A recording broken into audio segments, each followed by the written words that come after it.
Out in Atlanta, he was a loser, 7-2, giving up 5 earned runs in 4 1/3 innings, including a home run to Jeff Francoeur. Alfonso Soriano is on a 3-game hitting streak. Soriano taps it foul. There's strike one to the powerful leadoff man with 7 homers, 14 runs batted in, carrying a .274 average, and he's second in the league in runs scored with 24. Soriano was rested yesterday by Lou Piniella, along with Ryan Theriot, Aramis Ramirez, Milton Bradley, and Giovanni Soto.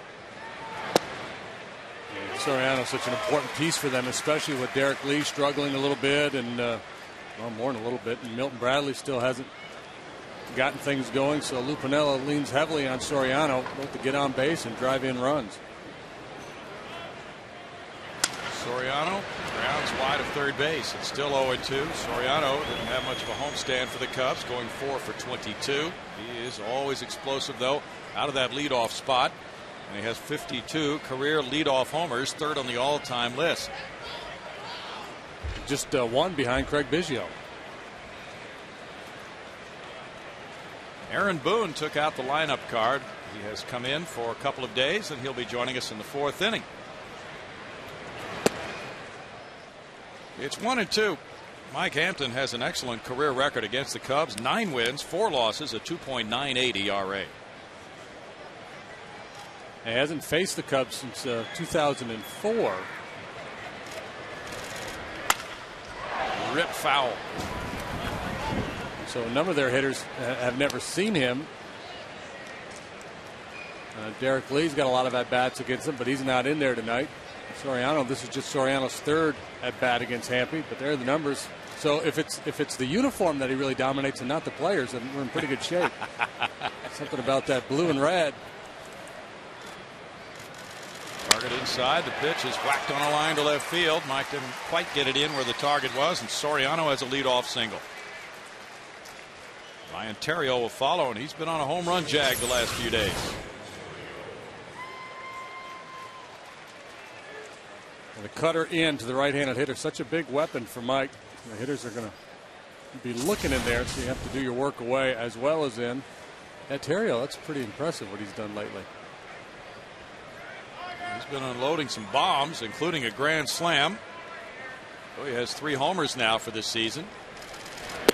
He was homerless until just a few days ago. There's ball 1 to a .320 hitter with 3 homers, 15 runs batted in, and a .373 on-base average for Ryan Theriot. If you remember that opening series here, he got a bunch of hits and he was just pinging the ball the other way. That's always been his game plan. Just stay back and try to hit the ball the other way or up the middle. Now he's starting to learn to look for certain pitches and to try to turn on them, and that's where the power's coming from. That's a broken bat. A fly ball to shallow left, bringing in Carlos Lee. 1 out. Lou Piniella had talked to Theriot about driving the ball, and he responded immediately. He had gone 620 at bats without a homer going back to last year. Hit a grand slam against the Marlins on May 1st. Homered again the next day, and then hit a 3rd home run on that 6-game homestand. But he's a tough out right now. Now switch hitting Milton Bradley will follow. Bradley was to have met with Bob Watson here in Houston about his 2-game suspension for going toe-to-toe with an umpire, and I think they brushed bills of caps in that confrontation. But Bradley is appealing. Bradley tried to bunt his way on, and he missed. Strike 1. Bradley a switch hitter, as Art Howe said on the pregame show, and Art was a coach with the Rangers last year when Bradley hit .321 with 22 homers, 77 runs batted in. He said he's a better hitter as a right-handed batter. Yeah, good from both sides of the plate. He had the highest on-base plus slugging in the American League last year. So obviously better days ahead for Milton Bradley, you have to figure. Got a .476 on base average last year against lefties, and that led the American League. It's 1 ball, 1 strike, and .651 slugging percentage against southpaws last season for Bradley. Bradley just turned 31 a couple of weeks ago. I'm nervous, and I'm sitting way up here. Matsui shades up the middle. Hampton brings it down and in, and it's 2 balls and a strike with the Aramis Ramirez on deck. Bradley, one of the newcomers to this Cubs ball club. Chicago led the league in runs scored last year with 855. And the Cubs won this division by 7.5 games, going 97-64, then losing in the first round of the playoffs. And there were some boo birds out at Wrigley Field for this recent homestand. 3 balls and a strike. I think the Cub fans expect the Cubs to go undefeated. It doesn't really work that way in baseball, but they're panicking a little bit in Chicago. Well, they lost yesterday to the Giants and Tim Lincecum. That's no big deal, the way Lincecum throws the ball. But the Cubs were 4-2 on that homestand against Florida and the Giants. It's a bullet into left field past Tejada. Bradley with a single. Runners at first and second and 1 out for Ramirez now. Now Bradley, he's just such a good hitter. He knows the strike zone well, and he seems to always be hitting in favorable counts. He's not afraid to go deep in the count. He's not afraid to hit with 2 strikes, but he gets a lot of favorable counts, and he knows what to do when you leave one over the middle of the plate. Aramis Ramirez has been sidelined for several days, just coming back to the lineup. 333, 3 homers, 14 runs batted in for Ramirez. Ramirez was out with a left calf strain, and he missed 9 games. There's strike 1. So when he's been in there, he's had fine numbers this season. He is 3 for 13 in his career against Hampton.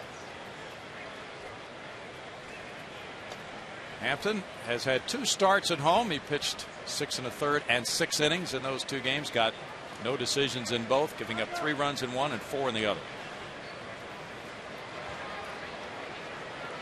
As an Astro, Mike is 70-42.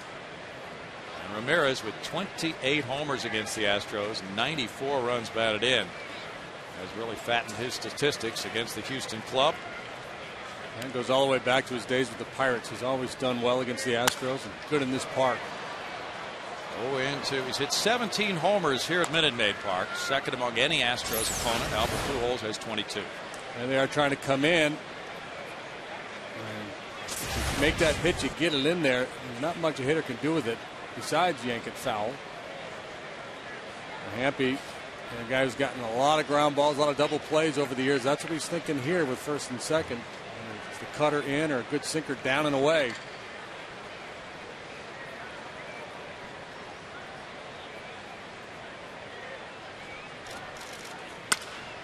To center field, Michael Bourne over toward left center with the grab. 2 outs. Well, Ramirez 28 career long balls against the Astros, his most against any club. So the Astros are always happy when they can get him out, especially with a couple of men on base. Now it's Giovanni Soto, and the Cubs have a winning record in this ballpark since it opened. Soto 167, no homers, and 4 runs batted in. Very slow start for the young catcher who was so good at the plate last year with 23 homers and 86 runs batted in. He started for the National League in the All-Star game, first rookie catcher to do that. There's ball 1 to him. Soto had a little shoulder problem when the Cubs were in town to open this season. He was limited to 5 at-bats in that 3-game series.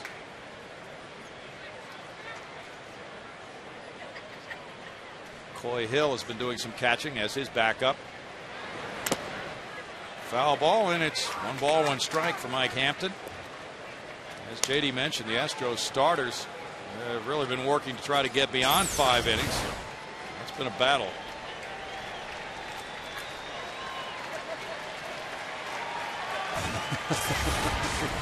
Letting the dugout feel his pain. Astros haven't had a starter go 6 in any of the last 6 ball games.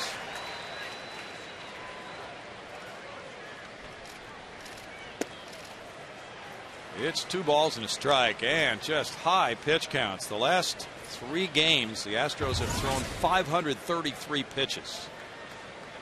19 so far for Hampton. A couple things that work, especially in those games in Washington. 1, pitchers obviously struggling with their command, but 2, pretty patient club over there in Washington. They take a lot of pitches. They really make you work.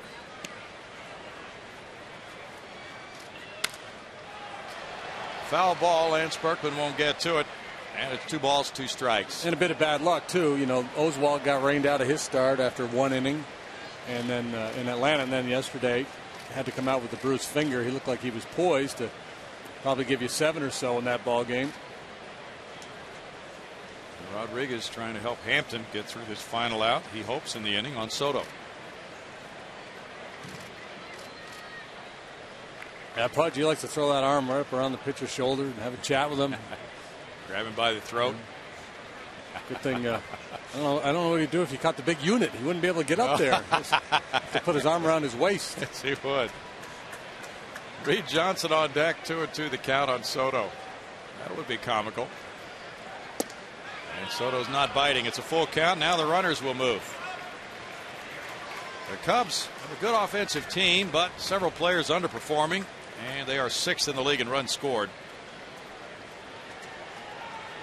Well, pretty good speed on the bases. I'm not sure what kind of shape Bradley's legs are in right now, but with Hampton getting all the ground balls, I suspect they'll start the runners here.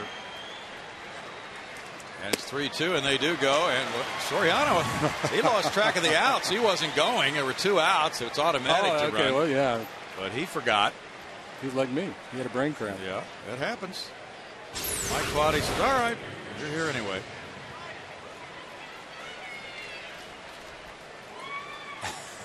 That's the first thing. There you go. Check the board. Yeah. Smile and move on. And now it's Reed Johnson. Kosuke Fukudome, the left-handed hitter, is on the bench, so Johnson plays against the lefty. Somebody ought to be scribbling into the book for Kangaroo Court. Yeah. Not knowing how many outs. Johnson, the former Toronto Blue Jay, takes it, and it's ball 1 to him. He's a .227 hitter with 1 RBI. Johnson really helped the Cubs' cause last year, hitting .303 and driving in 50 runs in 333 at-bats. He has 2 grand slams in his career. He was 1 for 3 with a walk in that season opening series here.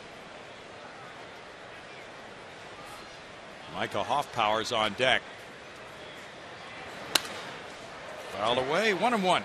What's up with the beard? Is that a playoff hockey beard that Reed Johnson's growing? Looks like one. Be a hockey fan? Don't have to ask. Or is he just trying to look like the most interesting man in the world? I think that might be it. Stay thirsty, my friends. 1 ball and 1 strike on Reed Johnson. That fly ball headed for left center field. Long run for Michael Bard. He dives. He gets by him. And now the track meet is on. 3 runs are home. Johnson heads for third base. Mike Quaddy stops him there. And the Cubs lead 3-0. 3-run triple for Johnson as Bourne laid out for it. First triple of the year for Johnson, and he now has 4 runs batted in. I was about to come out of my chair because I thought he was going to catch this ball, and it would have been a spectacular running catch. That's the time to dive, too. Bases loaded, 2 outs. And there's no other way to go after that ball. Man, close. This has kind of been the story for Mike this year. He's had these opportunities, these big 2-out hits go against him with a couple men aboard. Now Hoffpower grounds it foul. There's strike 1. The Cubs opening up a 3-0 lead. And a big 2-out hit by Johnson. He's at third base while Hoffpower bats. Hoffpower was born in Fort Worth. Went to Lon Morris College in Jacksonville, Texas, and then Lamar University, where he played for Jim Gilligan. Foul ball makes it 0-2 to Micah Hoffpower. He can play first base as he is tonight, or the outfield. His father Barry coached Chris Sampson at Lon Morris. Micah, a 13th round pick in 02, now 29 years old. He had 73 at bats with the Cubs last year. Had quite a year at Round Rock, 25 homers, 100 runs batted in, and a .362 average. And he had a 4 home run game at Round Rock last year. This one gets by, and Reed Johnson sprints home to make it 4-0. Can we get a mulligan, please? Oh, boy. Single walk triple. Pass ball. 4-0 Cubs with a very talented pitcher on the mound. Right through the wickets. Yeah, Pudge is not as adept as Brad Ausmus was at blocking the ball. There's a lot of things well back there, but struggles a little bit in that department. Off power calls time, backs away.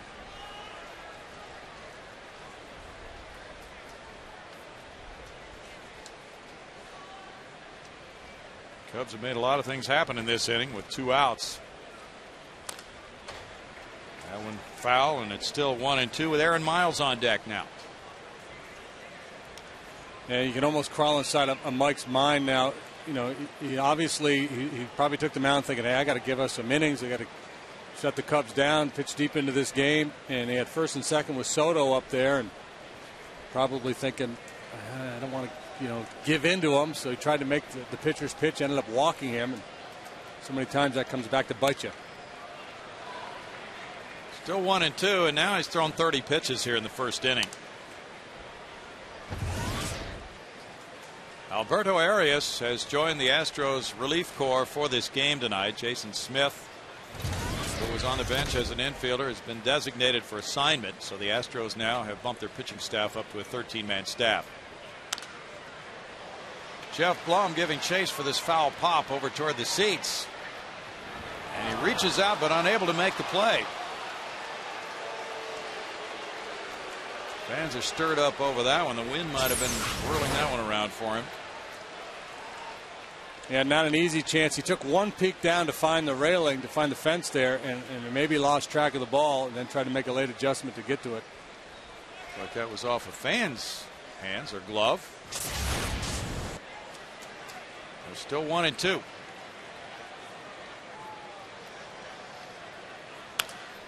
And foul.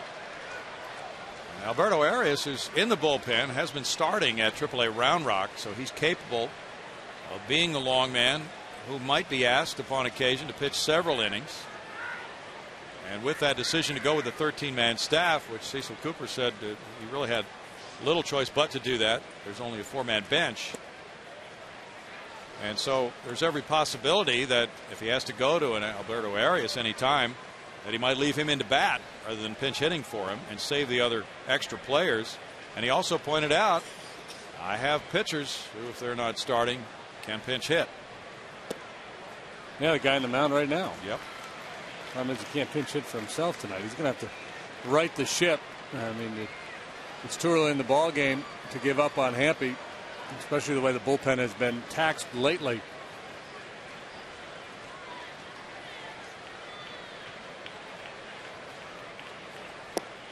Strikeout for Hampton. The Cubs come up with 4 runs on 3 hits. And after 1/2 inning, it's the Cubs 4, the Astros coming up.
Brought to you by Southwest Airlines. Kazuo Matsui leads off at second base. It's Michael Bourne in center field. Lance Berkman first base. Carlos Lee left field. He had a sizzling road trip. Miguel Tejada shortstop. Hunter Pence right field. Jeff Blum third base. Pudge Rodriguez catcher. Mike Hampton pitcher. 27-year-old Rich Harden works for the Cubs tonight. He's made 5 starts. He's 2-1 with a 5.11 ERA. He's a strikeout guy. 37 punch-outs in 24 2/3 innings is a real big number. Tough to hit, too. League hitting just .228 against him. The challenge is try to lay off that changeup and force him to throw the fastball in the strike zone. Patience, clearly the buzzword for the Astro hitters here tonight. Kazuo Matsui is on a 4-game hitting streak. He takes strike one. Matsui begins the night at .266. He has 1 homer, 11 runs batted in. He got a day of rest yesterday. Jeff Keppinger playing second base in Washington. Taps that one foul, and it's 0-2. Here's the Cubs defensively tonight. Soriano's in left. Reed Johnson in center field tonight. Milton Bradley's the right fielder. Ramirez, Terrio, Miles, and Hoffpower on the infield. And Giovanni Soto does the catching. Matsui chops one off the glove of Harden, and that will trickle out into shallow right field. Miles had broken up the middle where the ball was headed, but it was deflected the other way behind him, and Harden unable to make the play. So that goes as a single for Matsui and a 5-game hitting streak. Nothing wrong with a little good fortune. You see Harden falls off to the first base side, and that's a play he should have made.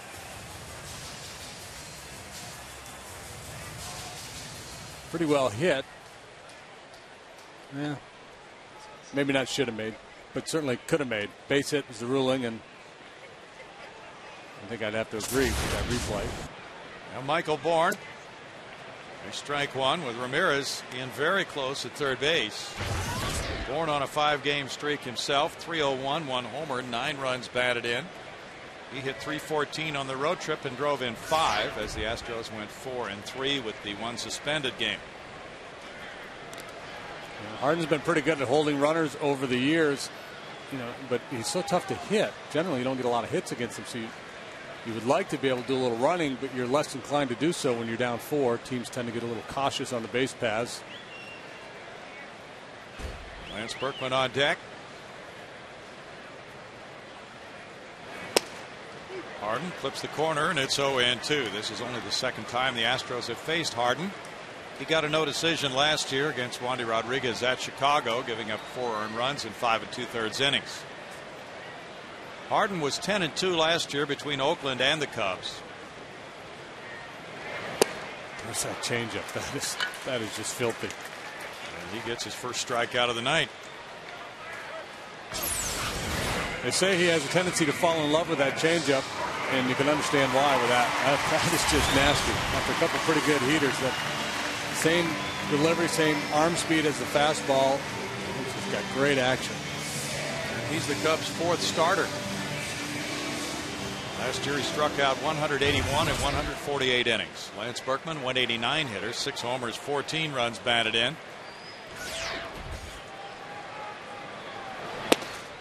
Down and in, ball 1 to Lance, who has shown signs of coming around with 2 homers and 5 runs batted in on the road trip.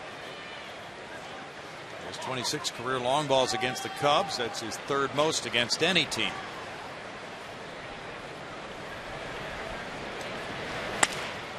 Bouncer to second. Miles gets the force. Terrio, no double play. 2 outs. Carlos Lee will bat. Ball slowly hit. Miles did not charge it. Let's see how he plays it here. Yeah, I thought perhaps that they wouldn't have an option on Matsui at second base. But a quick pivot to nail the lead runner. Yeah, if you charge that ball, then you might get in the throwing lane for that play to second base. The runner might be in your way for the throw. Carlos Lee, 5-game hitting streak, and he takes strike 1. 293 for El Caballo, 5 homers, 20 runs batted in for Lee. He's gone 9 for 20 in the last 5 games.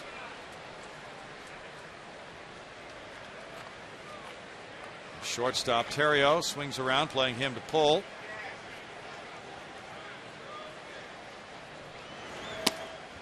Harden missing, and it's 1-1. Harden averages about 19 pitches per inning. Big strikeout guy. He's 9th in the league in strikeouts this year. Yeah, he's got swing and miss pitches, the plus fastball and the real good changeup. But that fastball is fairly true. He doesn't sink it. And he's been a little bit susceptible to the long ball. He's allowed 5 home runs this year in 24 and 2/3 innings coming into this ball game.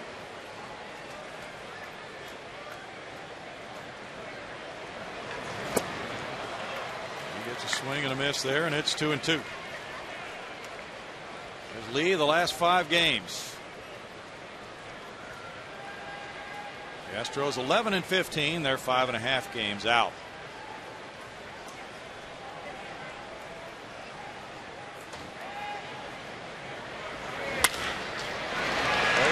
Ontario shading him that direction. He gets the force out to Miles to win the Astros first. No runs ahead and a man stranded.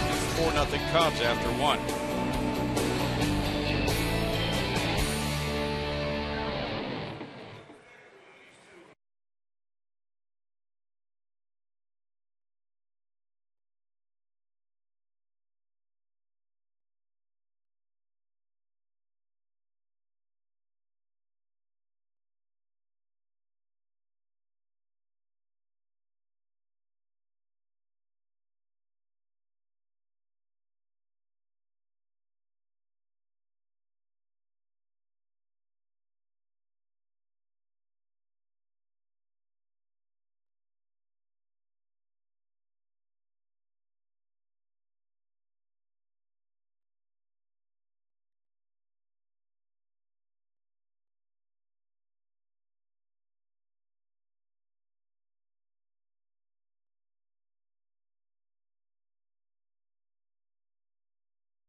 Women 16 and older will receive a pink cap courtesy of Farmers Insurance. For information, go to Astros.com. Brownie?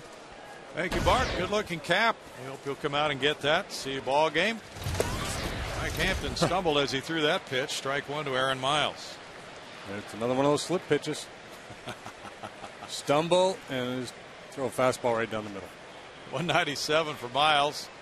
No homers and 3 runs batted in. Paul Richards, the former GM of the Astros, used to teach the slip pitch to the Colt 45s.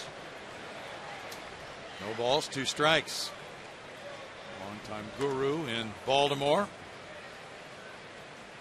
Sort of a change-up type pitch. Yeah, it's a straight change. So it's not literally what we saw from Mike Hampton. He literally slipped. And he's ahead 0-2 to this former Astros farmhand Miles, who hits one up the left field line. It's hooking, but it stays fair into the corner, and Miles will have an extra base hit. He checks in with a double, his 4th. 4th hit for the Cubs.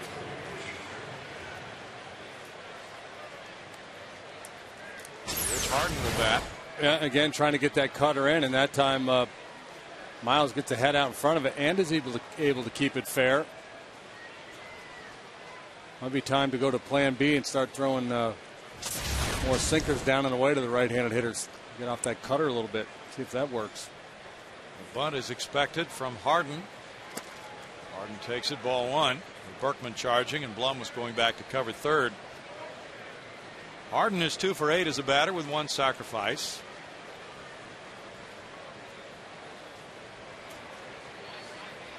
Big Carlos Zambrano's on the disabled list now. He strained a hamstring running on a base hit to first base.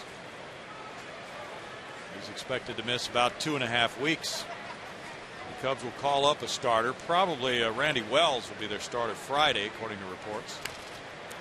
bunted. Fudge will take a shot at third base. He's got a rundown going there on Miles. And Blum will run him back. Oh! Off Tejada's glove, and they get no out on the play.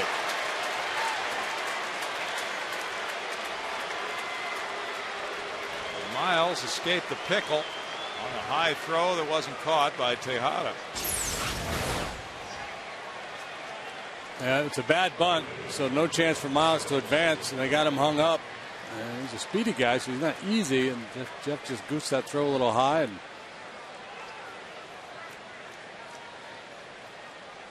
he needed to get him going a little bit harder or give it up. Well, you like to run him back to the base, but kind of in between trot he had going. You need to get Miles going a little harder and then make the throw to Tejada a little sooner. Blum had handled 52 chances without an error. Now he's drawn his first error of the year. Soriano, the batter, led off the game with a single to left. Ball one to Soriano, 33 years old. Signed an 8-year contract after the 07 season to join the Cubs for $136 million. I have no evidence to support this, but it seems like the Astros, about the last decade, have really struggled with rundowns. Popped up. Matsui calling in front of Hunter Pence. Takes care of out number one. Maybe people that watch other clubs play all the time would say the same thing. Yeah. Well, they wind up making a lot of throws even when they do execute the tag play on the rundown. What's the general rule of thumb? You shouldn't have to make more than 2 or 3 throws. Well, yeah, 1 or 2 ideally. I think in this instance, you know, it's obvious that they got him. They got him right where they want him. And I think if Jeff had to do it all over again, give it up now. Just wait a little long. Now Terrio, strike one on an off-speed pitch. Well, you want to make sure you're running him back to that base, and he has turned and started running before you throw it, right? Yeah, you want to make the out at the base he came from. And just for that very reason, in case there's a misplay, then at least he doesn't gain the extra 90 feet.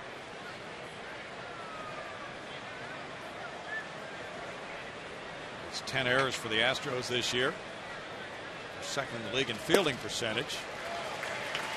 0-2. These are tough times, and it got even tougher with the news tonight that Sean Berry has kidney cancer.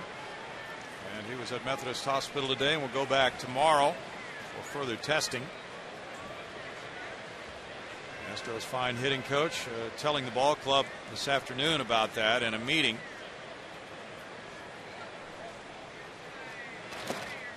Stopped by Pudge Rodriguez. 1 ball, 2 strikes. So he will have surgery for a possible cancerous tumor on the kidney. The date is to be determined, and he'll be re-examined tomorrow. Surgery could be, from what we're hearing, Friday or Saturday of this week. And this surfaced because some of the Astros coaches were taking batting practice over the weekend in Atlanta, just having some fun. And he wound up passing some blood after that and being in some pain. He thought he had a kidney stone. A dunker into right field. Pence in. It's out number 2. So it did get a little tougher with that news certainly tonight. Absolutely. That's, you know, Sean in uniform tonight. And that's probably the best thing for him to take his mind off of that. Just have a little distraction. But that's a kick in the teeth. Get that news. Milton Bradley singled to left field in the first inning. Bradley represented a risk of sorts because of his behavior issues in the past, but general manager Jim Hendry had long conversations with him before signing him. Strike to Bradley now. Already a flare up with an umpire for Milton this season, and he's having some issues with the media in Chicago.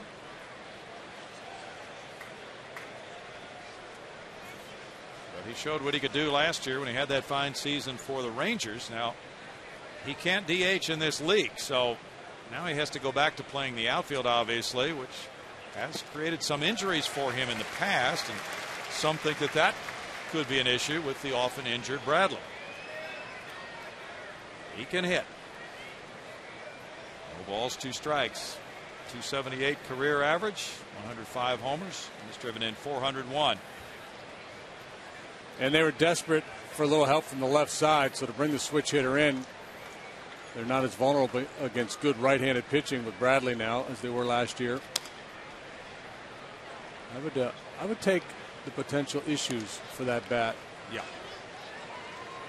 Yeah, especially because last year he seemed to have smoothed out a lot of the problems.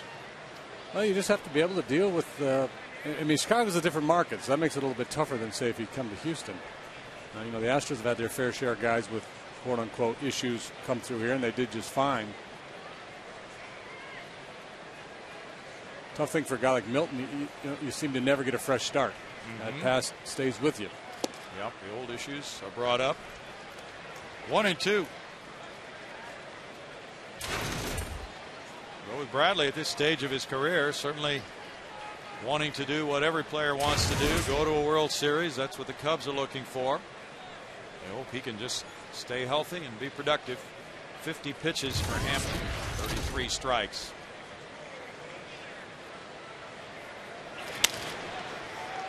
In the air and on the right side of the infield, it's Lance Berkman and Matsui. Matsui makes the catch. The error doesn't hurt. It's no runs, 1 hit, 1 error, 2 men left. Hampton pitches around it. 4-0 Cubs in the second.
Checking out Podge, he's third, 26-27. Has a real shot at overtaking Omar Vizquel, who doesn't play very often.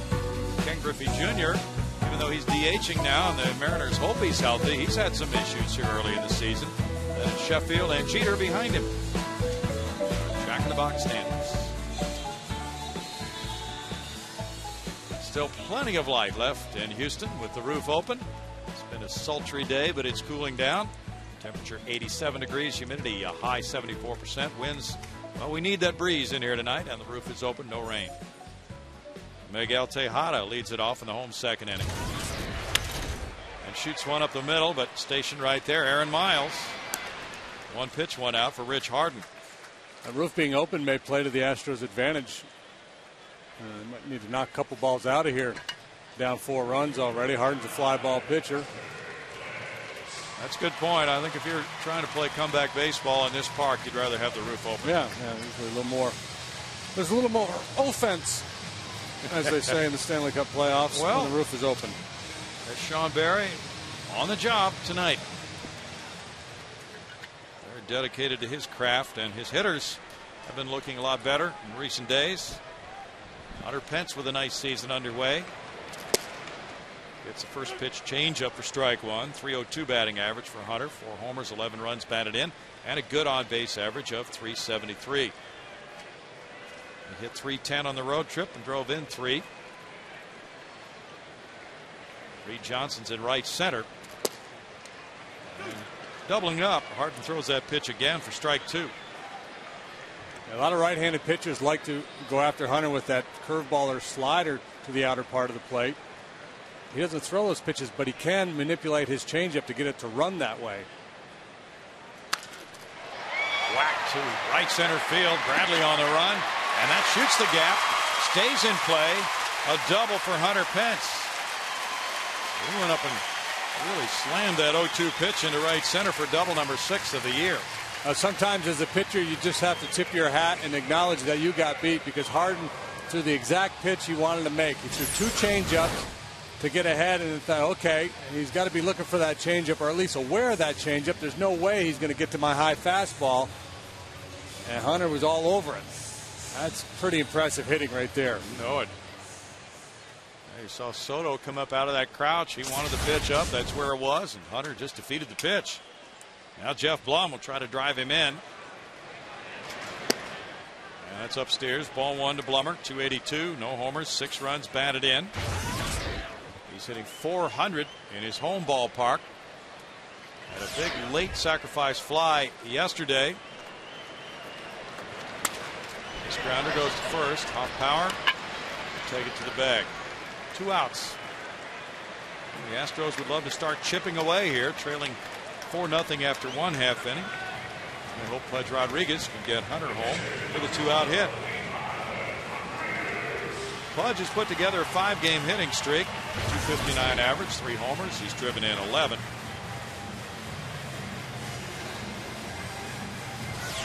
Yeah, you got to take advantage of these opportunities. Try to chip away at this lead and make Harden work. He hasn't had to work very hard so far in this game. He's made 19 pitches so far.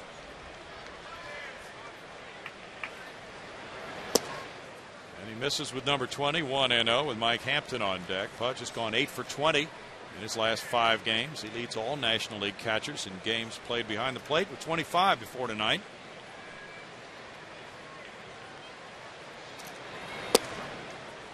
Strike evens the count at 1-1. In Harden's career, and he's been injured. That's been one knock against him. He's 43-21 with a 3.30 ERA. Excellent work.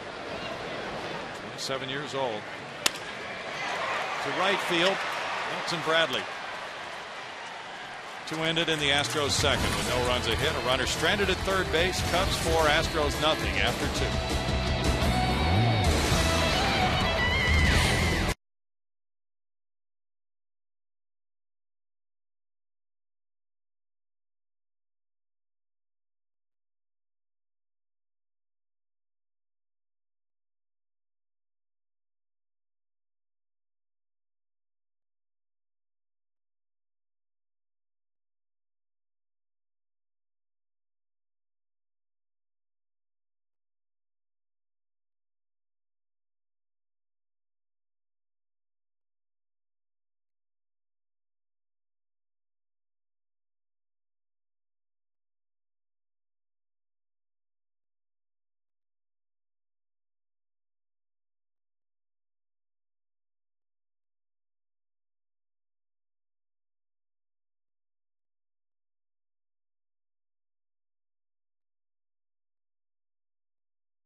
The Astros host the Padres, 7:05 game. If you're one of the first 15,000 women 16 and older, you're going to receive a pink bracelet. That's courtesy of the Methodist Hospital. Be sure to check out the Women's Health and Wellness Expo presented by the Methodist Hospital, featuring information tables and a guest speaker. For tickets, Astros.com, or call 1-877-9-ASTROS.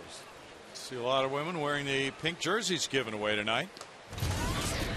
Ramirez takes ball one, inning number 3 underway with the Cubs up 4-0. Pink jerseys have been given away to the first 10,000 women 16 and older.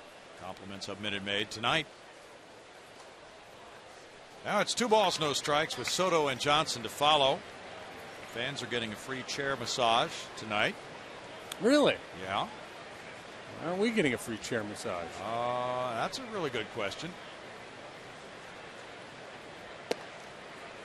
There you go. And it's 2-1. Yeah, I think it's time to maybe start trying to exploit that outside corner a little bit, see what you can get from Wally Bell, the home plate umpire.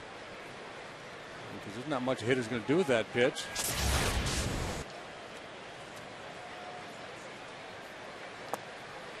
There's a swing and a miss, and it's 2-2. Hampton kept that pitch down. Well, that's a good thing about Mike Hampton. He's the type of pitcher when he falls behind early, he doesn't crater. He's going to continue to battle. He's got that bulldog mentality.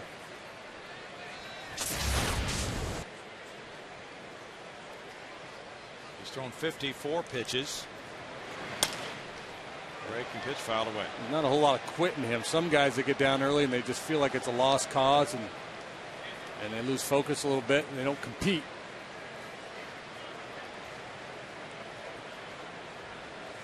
Roy Oswald yesterday leaving the game with a bruised right index finger, a bone bruise. And he may or may not throw a bullpen before his next start, which is scheduled on Sunday against San Diego. Now it's 3-2. Tomorrow night it's Russ Ortiz and Ted Lilly at 7:05 as this brief series concludes.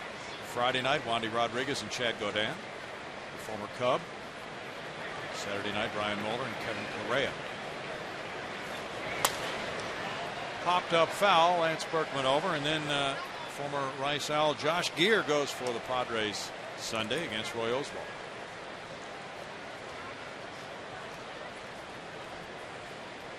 The big Pink in the Park luncheon comes on Saturday. Still tickets available for that one.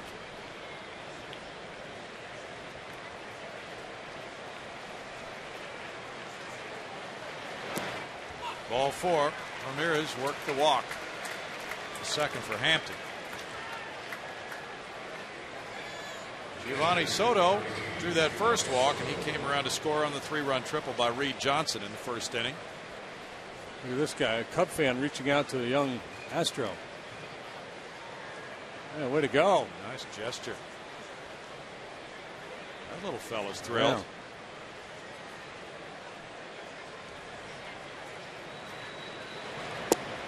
Hampton delivers strike one. Mike with 142 wins, 107 major league losses in his career. Soto, not a speedy guy at all, so ground ball gets you double play here.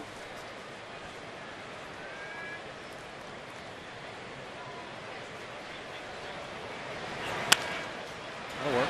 Tejada to Matsui to Berkman. And there's that double play. The Astros have turned 34 double plays. Tejada's been involved in more than any other major league shortstop. That's his 25th. A pretty easy one with Soto going down the line here. Some guys you think, well, it's got to be a ground ball, but it's got to be hit in the right place with the right pace on it. But with Soto going down the line, almost any ground ball would have gotten it done. Reed Johnson with a bases clearing triple. The world's most interesting man. Ball to Matsui. And not so interesting there as he goes out 4-3. In the middle of the third inning, it's 4-0 Cubs.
Burger, by Dodge, and by Southwest Airlines. There's the night in downtown Houston, and Fox Sports Houston has a Twitter page. There's Greg Lucas, our tweeter. He's tweeting right now. Sign on for additional information and insight at twitter.com/FS Houston. Greg has over 900 followers. Ball one to Mike Hampton. Hampton has hit in each of his last 2 games, and he's driven in runs in each of his last 2 games. 2 for 9 this season, 2 runs batted in. It's a real challenge, though, hitting a guy like Harden, who's allowing a batting average this year of .228. For Harden's career prior to this season, the batting average against him was only .216. Hampton fouls it back. What was that note in their notes? Since 2006, the batting average against him is below 200, 198. No, 191. 17-5 with a .283 ERA since 2006, with a 191 batting average against. When healthy, he's very, very good. Strike evens the count at 2-2. The Cubs have by far the best ERA at Minute Maid Park since 2004 of any Astros opponent. 3.45. That's about a half a run better than the second best team, the Dodgers, here. Foul tip, strikeout. Soto holding on for number 2 for Harden.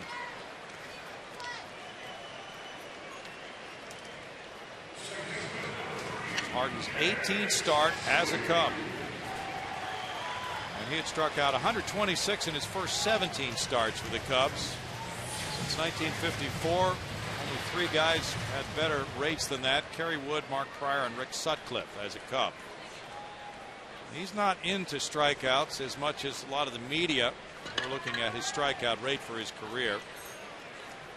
Matsui opened with a single off Harden's glove in the first. He's lying. He might be. You're a strikeout pitcher. You're into strikeouts. Well, what he said when they brought that up to him was that he doesn't want to throw a lot of pitches to strike people out.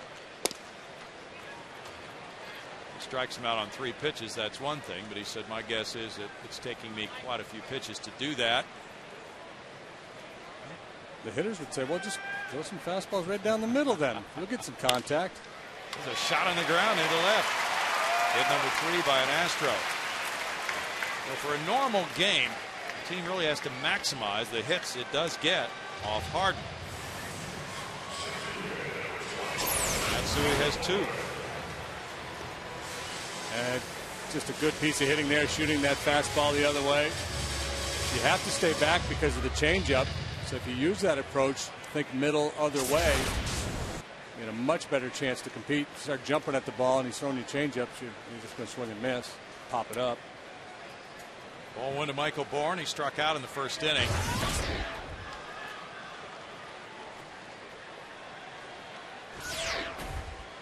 He's hit .342 in 9 games, batting second for the Astros this year.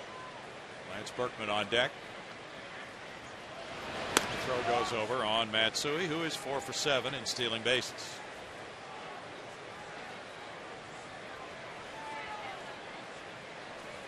Astros will be going to Chicago on their next road trip mid-May. Line to second. Miles connected it out of his glove to throw to first for a double play. It's a hard hit out number 2. Buzzard's luck. Yep. 2 good swings of the bat in this inning. Could easily have a couple of men aboard here for Berkman. Instead, 2 out, man on first. Good swing, Michael.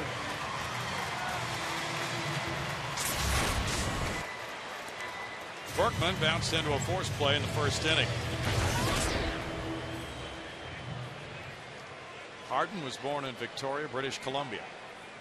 That's where Steve Nash is from.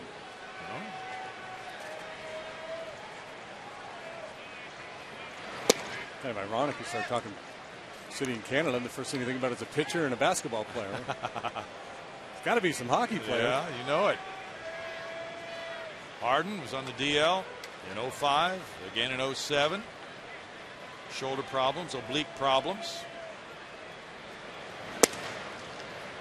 Well, Lance Berkman last year was Mr. May, Player of the Month in the National League. Just an absolute monster, and that's what the Astros are hoping happens this year. He started to turn it around a little bit. You see, a year ago, he had 325 with 10 home runs, 31 driven in already. Is that possible?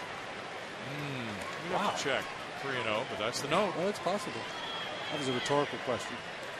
286 for May so far with a 360 on base average, so he's turning things around his way.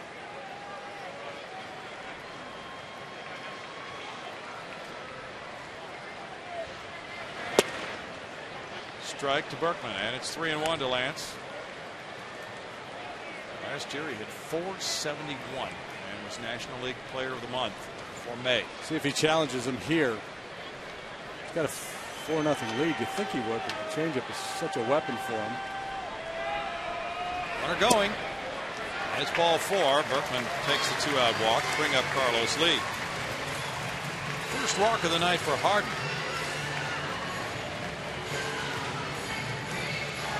Caballo bounced into a force play to end the first inning. Now he gets another chance. The Astros trailing 4-0. Well, it's kind of the game plan when you fall behind early. You just create some opportunities and hope somebody can juice one for you. Matsui and Berkman waiting. Tejada on deck. Harden misses, and it's ball 1. Cubs have had a pretty good starting rotation this year, with 20 starts of 6 innings or more out of their 26 games.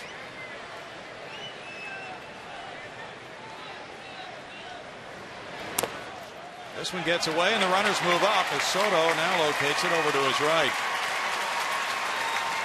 2 balls, no strikes. Wild pitch. Wild pitch. That's a pass ball. That one will be. Don't mark your scorebook because that one will be reversed. Yeah, that was not even in the dirt. See it here. That probably will be changed to pass ball since it did not bounce. 2-0 count now on Carlos. 3 balls, no strikes. And even though he's got the 4-0 lead, he's behind in the count to a dangerous hitter, so he doesn't want to give in. Probably more inclined to start fresh with Miggy. But if I was a big man here, I'd be looking to turn it loose on 3-0. It's ball 4. To load the sacks. 2 straight walks. Now Soto out, and Larry Rothschild, the pitching coach, will join. And that may explain the 5.11 ERA for Harden, even though he's so tough to hit. You know, the walks and some home runs. He's allowed 5 home runs, 14 walks coming into this one.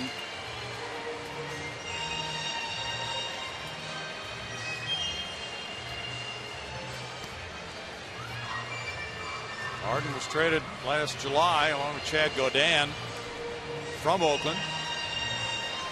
And the Cubs parting with prospects in that deal. As a Cub, he was 5-1 with a 1.77 ERA in 12 starts last year.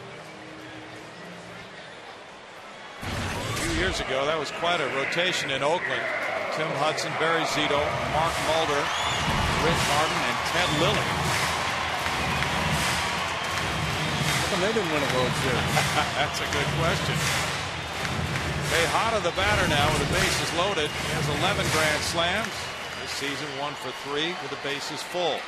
Longest homerless drought of his career. Wouldn't that be something if it ended right here?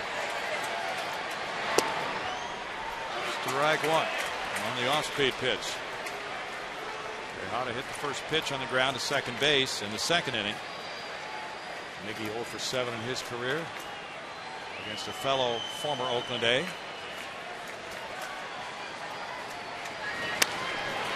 Fouls it away, and it's 0-2 with Hunter Pence on deck. The Astros have been unable to hold leads the last couple of days. Now they're going to try to reverse that trend and work from behind.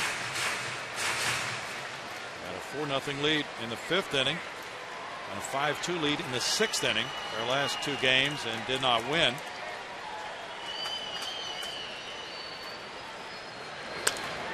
Flared, and the second baseman Miles comes in for the catch. In the 3rd inning for the Astros, no runs, a hit, 3 men stranded after 3. Cubs 4, Astros nothing.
who's making his first trip back to Minute Maid Park and putting on the uniform and delivering the lineup card after open heart surgery. How are you feeling?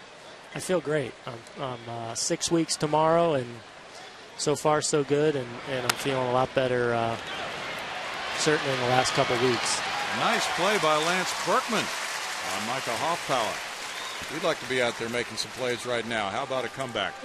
What are you thinking? Well, it's definitely a possibility, and right now, to steal the old baseball cliche, I'm 1 day, 1 week at a time, and so far it's going good, and we'll see where I am a couple weeks from now, a month from now, and I think the biggest thing is just getting back in shape and getting my weight back. But it is great to get back here to the ballpark. I've had a smile on my face since I landed today. It'd be fun to put the uniform on, eh? Yeah. Although I feel like an actor. You know, when an actor comes out and takes BP, it always looks a little funny. I feel a little funny in my uniform. How's your weight compared to your playing weight? Have you lost a few pounds? Yeah, I'm about 12 or 15 pounds down. And, I think it would be pretty easy to get that back once I start getting after it. I'm having a nice inning here so far. Yes, you are. Yeah, you're killing us our chance to chat. We've got these long innings. We could have used you up here, man. We were looking for something to talk about. Yeah. But it is a time for you to be with family, and certainly not the way you would have wanted this season to progress, but just that prospect of getting back out there, that's got to really spur you on. It does, and like I said, we'll cross that bridge when I get there, but I am looking forward to being able to work out again and try and get myself in shape to where we can make a decision. And, right now it's just really good to get back here, see my teammates, see the guys in the organization. My agent and I were talking a couple weeks ago, and from Eddie Wade and Drayton McClain on down, I feel like they've treated me like I've been here 12 years. They've made it all about me and getting well and whatever support they can offer, and it's made me very grateful of the organization and people across the country who have reached out to me. It really has been touching.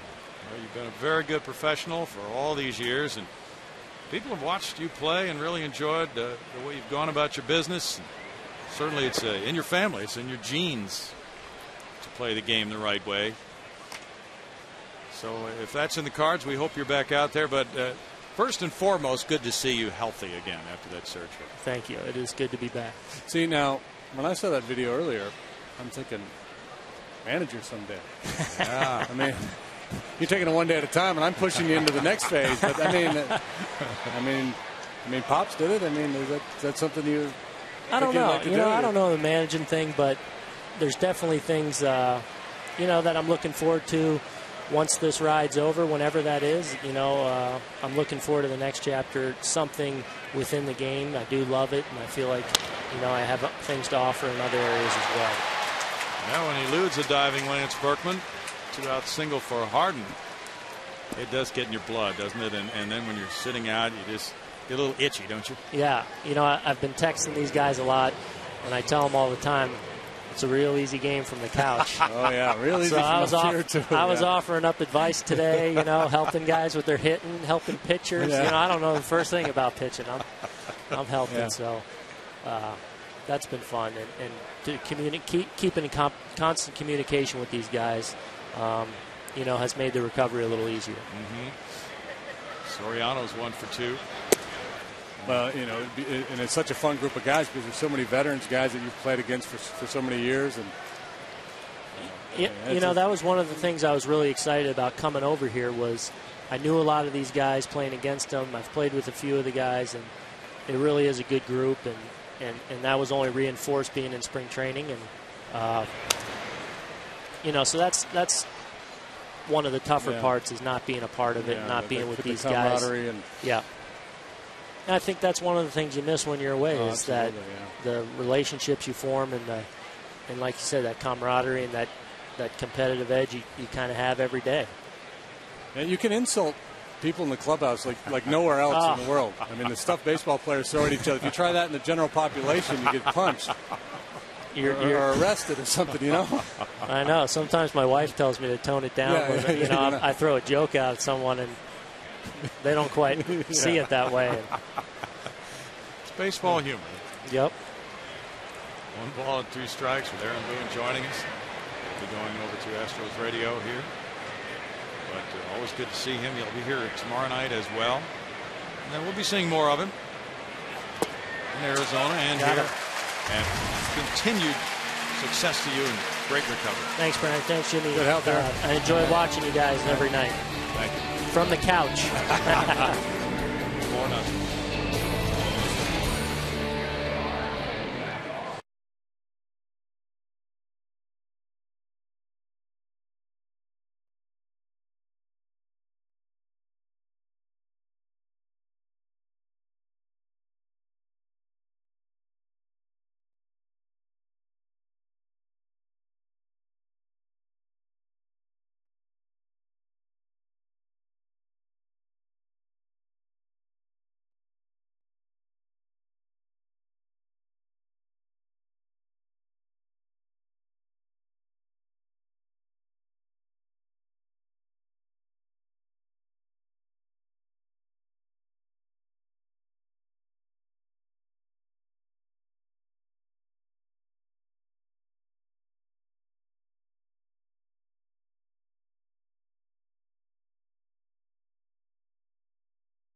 Fergie Jenkins. Yeah, I would say Fergie Jenkins. Let's think of Rick Russell. Should be up fairly high, I would think, on that list. Zambrano. We can only name 2, though. Oh, I thought we could name as many as we want, and as long as we had the 2 well, that are in there. That's our usual approach. Yeah. So let's stay with that. As many darts as we want. Not Bill Hands or Hank Aguirre. No. Gary. Probably not Rich Nye either. No. Hunter Pence double to right center with a very impressive at bat in the second inning, hitting the 0-2 fastball up high and ramming into the gap. And the Astros have 3 hits, but they trail 4-0. First pitch fastball this time around, unlike in the second inning when Harden threw him a couple of change-ups before going with a fastball. Cubs 2-1 against the Astros this year. Chopped slowly. Ramirez barehanding. Safe. Infield hit. Hunter Pence 2 for 2.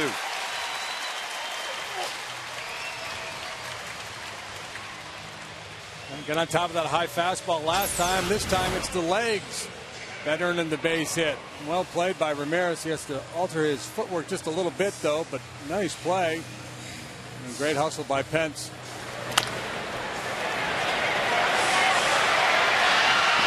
Very well. May not be a picture book style of running, but he gets there quickly. Jeff Blum, the batter, he grounded out to the first baseman, Hoffpauir.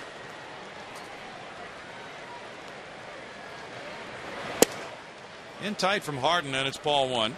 Ted Lilly goes tomorrow night for the Cubs. Blum, a 400 hitter in this ballpark this season. 186 on the road, so he has the second biggest difference home versus road.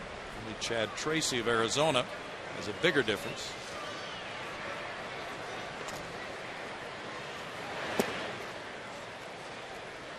And now it's 2 balls, no strikes. We're talking about that sacrifice fly Jeff hit yesterday. He said he wasn't expecting to see a fastball in that situation in the 9th inning, but he got it and was ready to do something with it. Kip Wells and tied the game in the 9th, and the game was suspended in the 11th. And that game will be resumed from that spot in the bottom of the 11th inning here on July 9th before the regularly scheduled game. So 3 balls, no strikes. Atlanta leads Florida 8-4. They're in the middle of the 4th inning. Jorge Cantu hit his 8th. So all the statistics from the game yesterday count. Yes. And then the game will be completed on the 9th. Probably go another 6 or 7 innings. That's usually the way those things go. And then the players that have already been used and are out of that game will not be available, but any new additions to your roster prior to that game will be eligible to play. Yes. So you said you knew of a guy who played for both teams in minor leagues in a suspended game, right? Well, Steve Grilly, Jason Grilly, the relief pitcher, his dad, who played in the big leagues for a while, Steve, it was in the longest professional game ever in the International League, Pawtucket versus Rochester. Hal Ripken and Wade Boggs were in that game, as a matter of fact. Yeah. But Grilly was, I know he pitched in the game for one club and then was on the roster of the other team for the other club. I don't know if he played for both teams. Okay. Might even have been the losing pitcher. Pudge Rodriguez, the batter. He has 2 men on now after the 3rd walk of the game by Harden and nobody out. He hit a fly ball to right in the 2nd inning, so this could be one of the Astros' best chances of the evening to get back into this game. But another play ball. Terrio to Miles. Over to Hoffpower. And the Cubs turn their 21st double play. Hunter Pence to 3rd, 2 outs. Hit it sharply. Yeah, hit it pretty well. Bad break. Aflac trivia answer now. The 2 pitchers who have homered the most at Wrigley Field. Aflac! Carlos We got it. We nailed that. 9 each. You said both their names. We did. Threw in a few more for good measure. Mike Hampton now will try to continue his RBI streak and make it 3 games in a row. Taps it foul, strike 1. He struck out in the 3rd inning.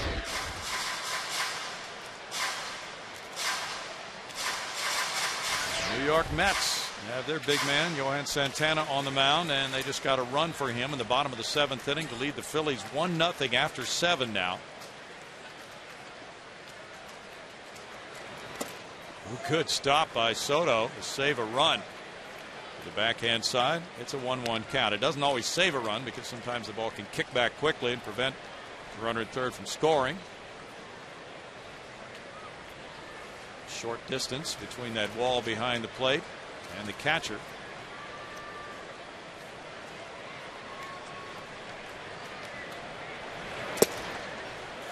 It's 1-2. Yeah, ball in the dirt like that, though, it's a good reminder for all the base runners. Oh yeah, got to anticipate that. Got to be ready to break.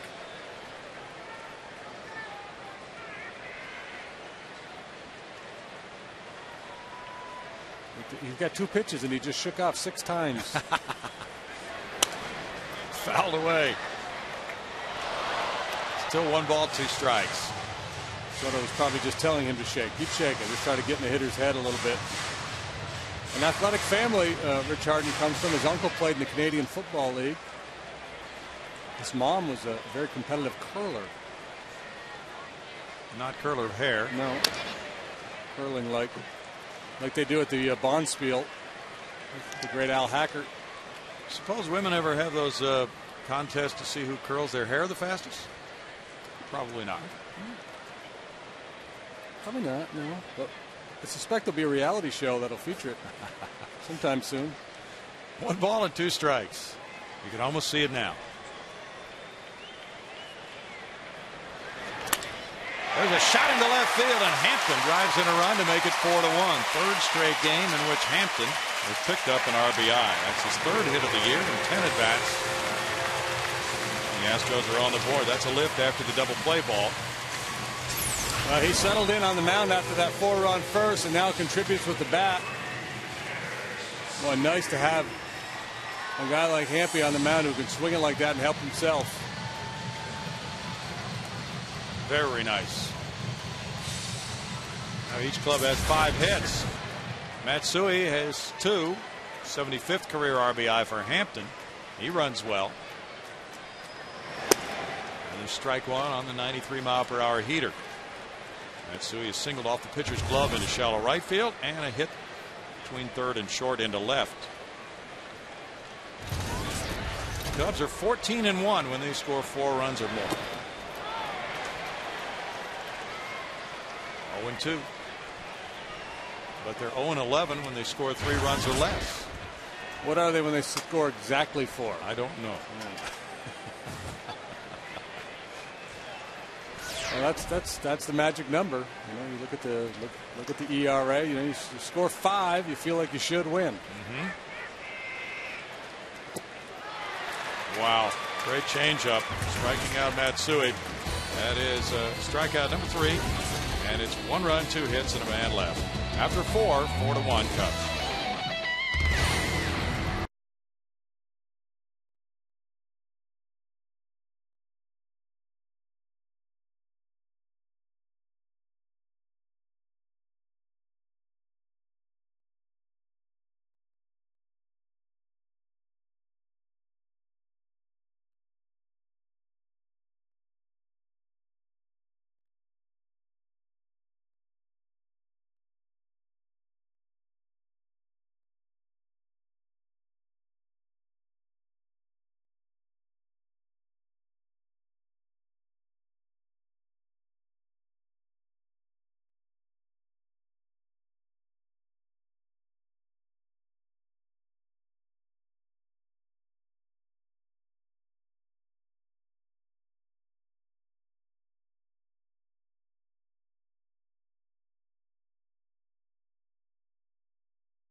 Moment in the Park's history with our bracket challenge. And you see some of the top moments in the club's history. Greg Biggio's 3,000 hit versus the 05 wild card clincher.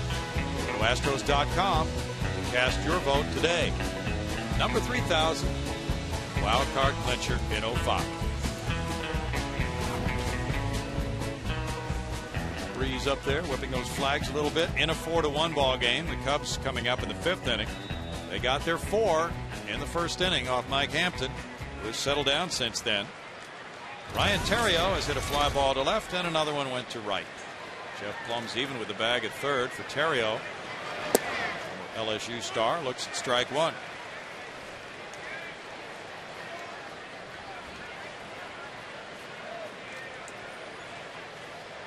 Theriot hit .307 last year for the Cubs. Showing bunt. Takes that one, and it's 1 ball, 1 strike. Lou Piniella had that little chat with him, and he emphasized when there are men on base, go ahead and let the bat fly.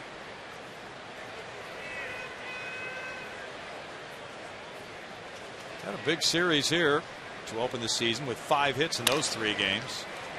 With nobody on base, he rolls 1 to shortstop, and it's out number 1. Milton Bradley follows.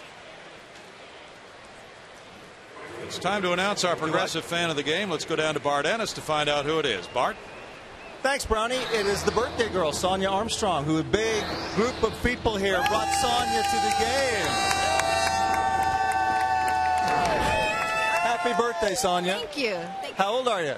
40. Oh, I can't believe I got away with asking that without getting smacked. Hit it, baby, hit it. Well, you get a progressive goodie bag full of stuff. The T-shirt's ripped because I had to rip it out of Greg Lucas's hands. But other than that, you're in good shape. Happy birthday, Sonia. And congratulations for being our progressive fan of the game. Brownie, back to you. Thank you, Bart. Happy birthday, Sonia. They're having a great time. 2 outs quickly for Mike Hampton here in the 5th. He's at 78 pitches for the night. And he works to Ramirez next. Ramirez hit a fly ball to center, and he walked. Ball 1 to Ramirez with Soto on deck. Cubs are in a stretch in which They play 20 games in a row without a day off. This is number 16 in that stretch of 20 straight. So Lou Piniella has taken the opportunity to rest a few players the last couple days. 1 ball and 1 strike.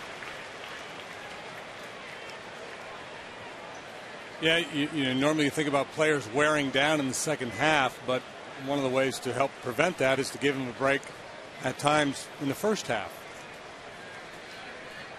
And just, physically demanding, but mentally, when you're grinding it out day after day, especially the Cubs with all the day games they play. Yeah.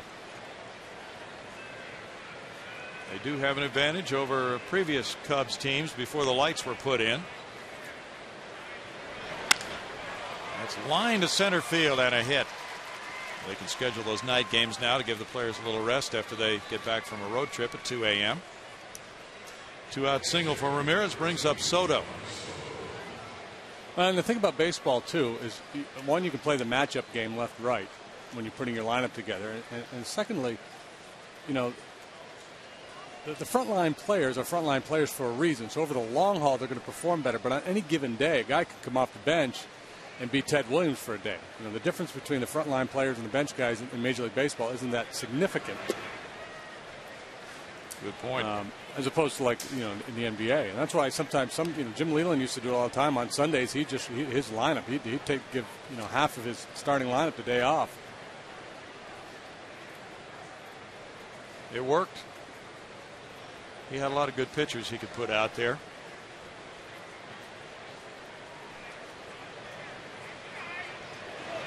Hampton misses. 2-0.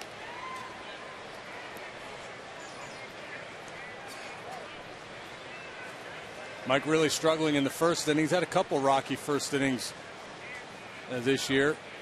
And games like this where he's gotten touched up a little bit early and then settled in and taken control.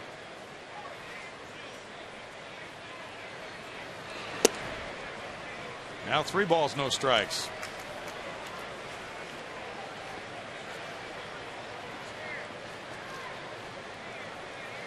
Certainly for the Cubs, who had so many players with excellent seasons last year, that's one of the tough parts, repeating that kind of a good year to get your team back in a good position again the following year. 3-1, those numbers roll back to 0, and that's one of the difficult things about professional sports. For Soto, that's part of the challenge. He was Rookie of the Year. He drove in 86 runs. He's out of the gate slowly.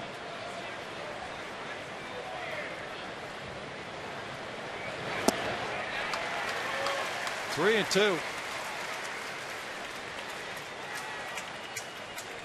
And coming out the year that he had, the pitchers are going to start to pay a little bit more attention to him and try to make some adjustments. Chance that he saw fastballs last year to hit that he won't see this year. People will be a little more cautious. Struck him out. That's number 3 for Hampton. No runs, a hit, and 1 man left. And he has 4 scoreless innings in a row. Cubs 4, Astros 1 in the 5th.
San Diego Padres on Saturday at 6:05. Saturday is also the Astros' second annual Bayou Bash at Minute Maid Park. Join us before the game at Larry's Big Bamboo for live music, crawfish, and food and drink specials. Plus, the first 10,000 fans will receive a Carlos Lee El Caballo bobblehead, courtesy of Bank of America. You don't want to miss this exciting night at the ballpark. To get your tickets, go to Astros.com or call 1-877-9-ASTROS. Brownie, back to you. Thanks, Bart. Foul bunt try by Michael Bourne. He is 0 for 2 in this game with a strikeout and a line drive to second. Thomas Ramirez is in on the grass at third base. Left-handed hitters are hitting .343 against Harden. All the way compared to right-handed hitters, .158 batting average this year against Harden. He's ahead 0-2 in the count. Milwaukee is blasting Cincinnati 10-0 at the end of 4. Manny Parra getting all that run support. That's toward right center field. Milton Bradley over for the grab. 1 out. And Lance Berkman will follow. He's 0 for 1 with a walk. Bronson Arroyo was tagged for 9 earned runs in 1 inning. He can have some ugly innings. J.J. Hardy, a 3-run shot, his 4th. Ryan Braun, a grand slam, number 6. Off Arroyo. Carlos Lee on deck. Hey, that was a good-looking bobblehead of El Caballo. The Panamanian with the Panama hat. That was a good likeness of him. Ball 1 to Berkman. Yeah, some of those bobbleheads aren't very true to the person. That one kind of looked like El Caballo. Got to be tough to replicate that. Hot shot fielded by Miles. And the off power. 2 outs for Harden. Harden has needed only 65 pitches in this game. Yeah, it's a fairly atypical Harden game. Doesn't have the big strikeout number. He's been more efficient with the pitch count. The Astros have actually been hitting the ball pretty hard off of him in the last couple innings. Don't have much to show for it, just the 1 run. Could into some tough luck. Harden shooting for win number 3 of the year. Carlos Lee takes it, and it's ball 1. He's bounced into a forced play, and he's walked on 4 pitches. Tampa Bay Rays lead the Yankees 3-0 at Yankee Stadium. Big cut there, and it's 1-1. They're now in the bottom of the 8th inning. Yankees still trying to get accustomed to their new ballpark. There's the likeness. He's looking lovingly at his horse.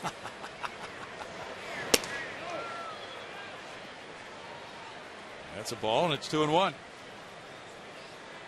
Andy Sonnenstein is shutting out the Yankees tonight. A.J. Burnett went 6 and gave up 3 earnings for the Yankees. Tampa Bay slow out of the gate at 12-16, while the Yankees are 13-13.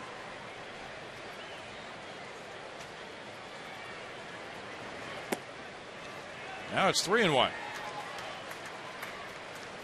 Ted Lilly's pitched some fine games against the Astros. He goes tomorrow night against Russ Ortiz. Russ has been in the bullpen between starts. Well, 3-2. That gives you some idea of Harden's confidence in his changeup or lack of same in his fastball. 3-1, 3-run lead in the 5th. Nobody on base, and we threw El Caballo a changeup.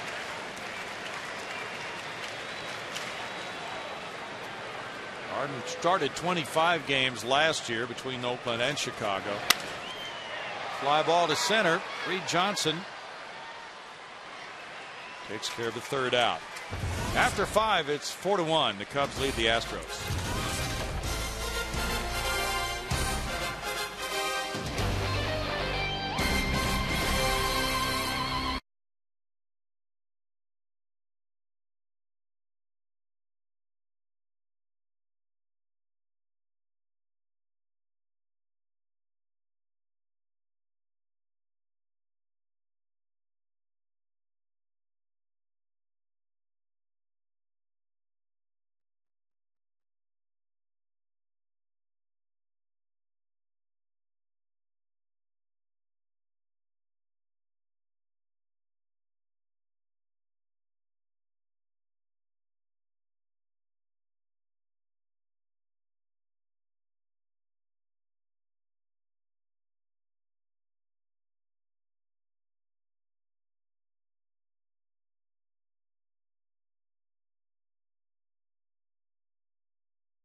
game. 3-run triple by Reed Johnson.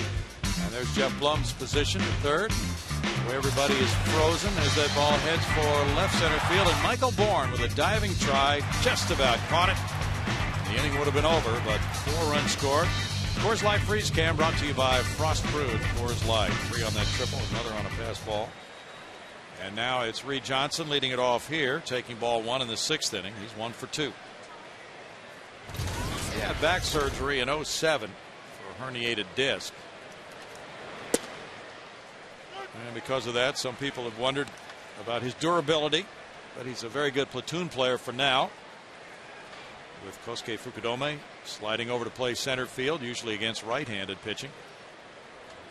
And Fukudome is off to a nice start. Bunted foul. 1-2 the count. So there's a job share situation there in center field, but Cubs really have some players who grind it out, including Derek Lee. And he's sitting this one out because of neck spasms. Ramirez plays a lot of games. Soriano doesn't like to sit out. It's 2-2. Detroit and the White Sox postponed in Chicago tonight. Galarraga and Burley were supposed to pitch. Burley 4-0. Hampton missing, goes to 3-2 now with Hoffpower on deck. Now, Michael Bourne, we showed you that Coors Light Freeze Cam. Bourne was a step or two towards right center. Now he's just a little bit towards left center after Johnson hit that triple. Leadoff walk puts Johnson on. That's walk number 3 for Hampton. Coming up later on our Dodge Grab Live feature, Chris Sampson tells us what talent he wished he had. Stay tuned. Chris will be one of the Astros players going out into the schools on Friday for the Fielder's Choice program. Brian Moeller another. Micah Hoffpower is 0 for 2. A strikeout and a ground ball. Berkman tossing to the pitcher Hampton. Going to be a busy week for the Astros players. On Monday they got up early and went to visit the injured soldiers at Walter Reed Army Hospital. 1 ball, no strikes, and they'll all be attending the luncheon on Saturday here at the ballpark. Charity luncheon. There's still tickets available, as we mentioned earlier, for that. Ripped up the line in right, headed for the corner. It goes off the wall. Reed Johnson coming to third. Mike Quaddy will hold him there on a double by Hoffpower, his 3rd. Yeah, that's the problem when you give up the big run early. It really leaves you no margin for error later in the ball game. Mike's been able to shut the Cubs down for the last 4 innings. Now he's in a bit of a bind. 2nd and 3rd, nobody out. He's going to have to pull a rabbit out of his hat here. Dewey Robinson's going to come out and have a chat. The good news is the Cubs are down at the bottom of their order. You see Johnson chugging into 3rd. The Hoffpower's been nice for them this year. With Bradley really struggling the way he has been, and now with D. Lee with the neck spasms and struggling, Hoffpower's been good. He's been a real contributor. While Dewey Robinson visited Mike Hampton, Alberto Arias got up in the Astros bullpen and started to warm up. He just joined the Astros today. 97 pitches into the game. Hampton has thrown 62 of them for strikes. The infield comes in with nobody out and Aaron Miles batting. Runners at 2nd and 3rd for Miles, who doubled in the 2nd. Grounded back to the pitcher in the 4th. Miles, 32 years old. The Astros drafted him in '95. He looks at ball 1 with the pitcher Harden on deck. Alberto Arias warming up. He is the 13th pitcher on the staff now.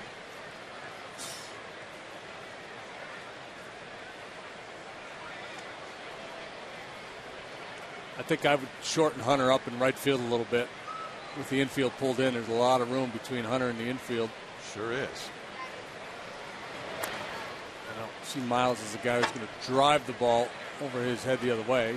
Not very often anyway. So playing percentages, I would cheat in a little bit. Michael Bourne shallow in center. Hate to pull your infield in with 2 runners in scoring position because a base hit through that drawn in infield is going to plate 2, most likely. But you're in the 6th inning, you're down 3 runs, and not getting a whole lot done against Rich Harden. 98 pitches for Hampton now. Aaron Miles drove in 31 for the Cardinals last year. It's 2-1. He's a very good part-time player. Can play the infield spots. Did not get to the big leagues with the Astros. He was plucked from their organization in the Rule 5 minor league draft by the White Sox. He came to the big leagues with them in 03. Then he became a Rocky for 2 years and had 3 productive seasons with the Redbirds. Played in the World Series for them in 06.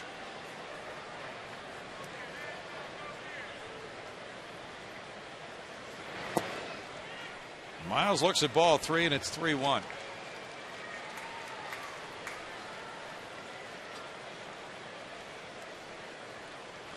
Mike working the bottom of the strike zone, trying to keep that ball down around the knees, keep the ball in the infield. Miles is doing a nice job laying off.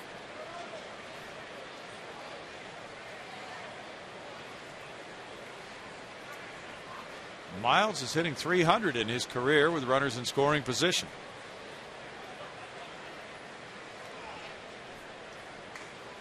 It's Atlanta 8, Florida 6 after 7 in Florida. Cleveland 7, Boston 2. They played 8 at Fenway. Mark DeRosa hit number 6. Ball 4, loads the bases. The 4th walk for Hampton. Nobody out in the inning, and Rich Harden comes toward the batter's box. Well, Miles there with a pretty solid at bat, wise to what Mike was trying to do. Just laying off those pitches down, looking down, recognizing they were out of the zone, not getting overly greedy with a couple RBIs available. Now the infielder's in tight. With Soriano on deck. Harden has 1 major league RBI. He looks at ball 1. He singled in the 4th inning to right field.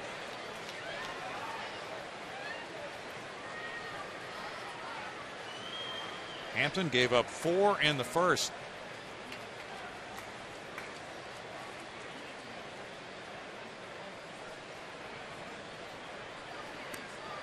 This one gets by Pudge. Johnson sprinting home to make it 5-1. And Hoffpower took 3rd.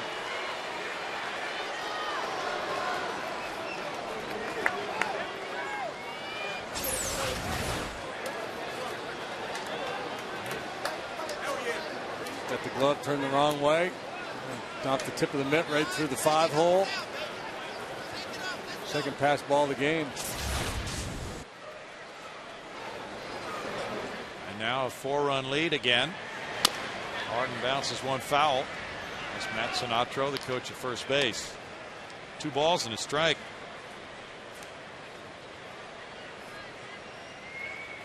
Hampton's pitches move a lot. He can really present some difficult issues for guys catching him.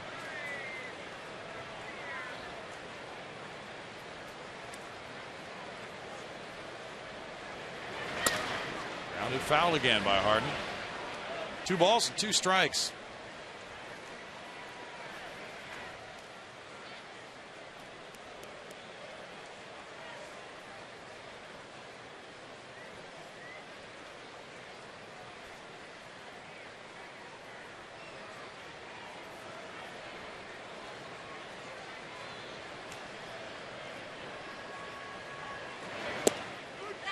That's strike 3. Out number 1. What's on tap with the Astros is brought to you by Bud Light. Ted Lilly, 3-2 with a 3.13 ERA. He defeated Houston that first week of the season. The Astros hit 5 homers in that game, but they lost 11-6. And Russ Ortiz, who will be making his first start since April 26th against Milwaukee, he's 2-0 with a 5.21. That's going to be it for Hampton. And we'll be back with the score: Chicago 5, Houston 1.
against a full field of the world's best drivers. Coverage of Sprint Cup Series racing from Darlington begins Saturday at 6 p.m. in high definition on Fox. That is good stuff in high def, Brownie. It is. Just about everything's good in high def, including baseball. And Alberto Arias comes to you now in high def. This year at AAA Round Rock, he was 2-2 with a 3.86 ERA, 16 1/3 innings. He struck out 15. He was with the Astros for a couple days earlier this season, but did not pitch. And last year he was up briefly with Colorado and Houston. 15 major league appearances last year, and he made 6 with the Rockies in 07. He inherits runners at second and third, 1 out, infield in for Soriano. Soriano's 1 for 3. Arias had made 3 starts and 1 relief appearance for Round Rock. Yep. He's got a good breaking ball. He sinks the fastball. Has pretty good sinking action on his fastball. Does a pretty good job of keeping it down around the knees. But he's got a very aggressive hitter up there in Soriano, facing this young right-hander. Soriano's smelling blood. Soriano swings at the breaking pitch. He's going to swing hard and get fooled. 1 ball, 1 strike. Soriano's one of those guys who can look absolutely ridiculous for a couple pitches of an at-bat and then just hit an absolute screamer somewhere. Yeah. He does not get cheated. Strikeouts are a part of the picture with him. He had 103 last year. Fouls it back. 1-2. Arias did not have as good control this season at Round Rock with 10 walks in 16 1/3 innings. But last year, he did a nice job when he was with the Astros. Just 25 years old, from Santo Domingo in the Dominican Republic. A waiver claim from the Rockies by the Astros last July 31st.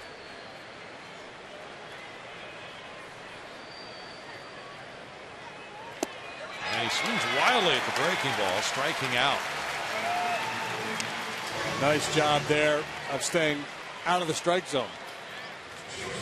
We talked about Miles' approach with Hampton, how patient he was in working the walk. That's just not part of the game plan with Soriano. He just wants to drive those runs in so badly, he's going to chase. Now the infielders drop back with 2 outs, except for Jeff Plum, who's even with the bag at third because Ryan Theriot could drop down a bunt. Terrio's 0 for 3. Arias stays with the breaking ball, and it's ball 1. And you got to worry about the little slow roller too. If he rolls over on one and you're playing deep with Theriot's speed, he's going to turn it into an infield hit. Good point.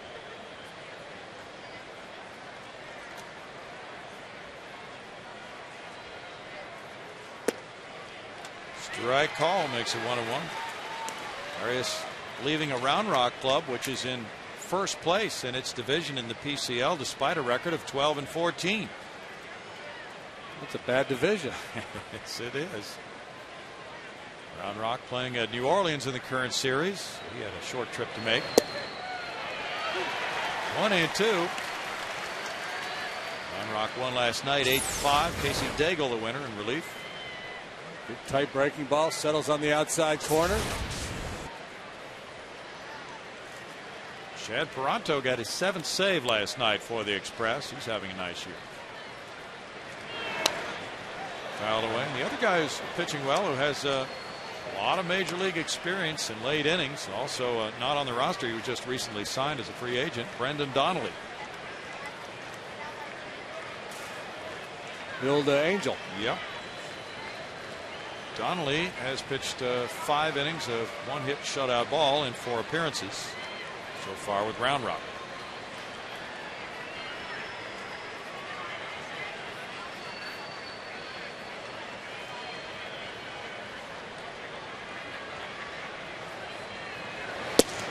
Upstairs, and it's 2-2. So Arias, the type of pitcher who might be in for a while, just to give the other guys in the bullpen a breather after they have been appearing so often, and they've sat through some rain delays on this last road trip.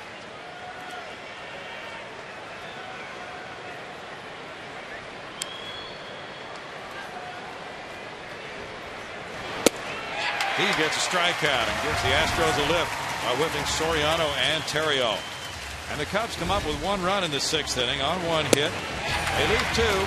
Their lead is 5-1 over Houston.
Brought to you by your Texas Ford dealer, by AT&T, by Reliant Energy, by Nissan, and by Southwest Airlines.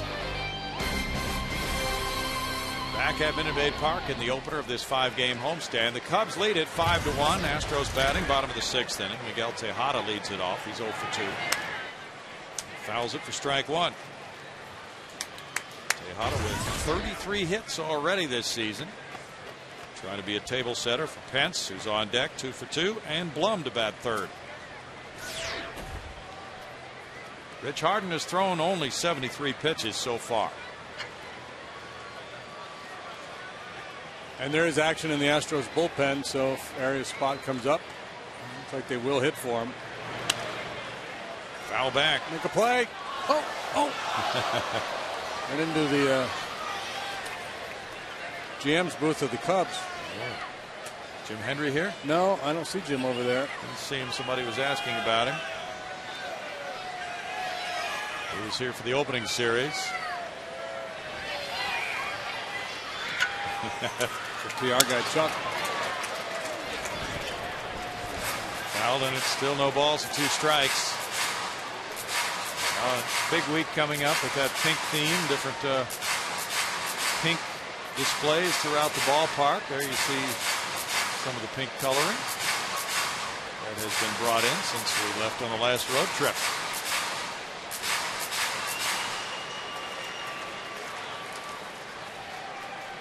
Let's see what tomorrow night's giveaway is. Pink Astros caps. The first 10,000 women 16 and older. And one lucky fan will win a 1-carat diamond. Friday, pink bracelets. Of course, fireworks. Ever seen one of those minor league deals where they hide the diamond in the dirt and they give somebody so much time to run a bunch of people out there and they dig through the dirt looking for the diamond? That's fun. Yeah. That is very entertaining. Watching people scratch furiously through the dirt. Watching people grovel in the dirt. And they'll do it for a diamond. They'll get very dirty. Wow. Fell directly over to the side by Tejada. Battle for that diamond as if it were a foul ball. Well, the fireworks Friday night, JD, weather permitting, will have a Mother's Day theme with the music. Songs like I Feel Like a Woman, One Hot Mama, Things That Never Cross a Man's Mind. Line to right field.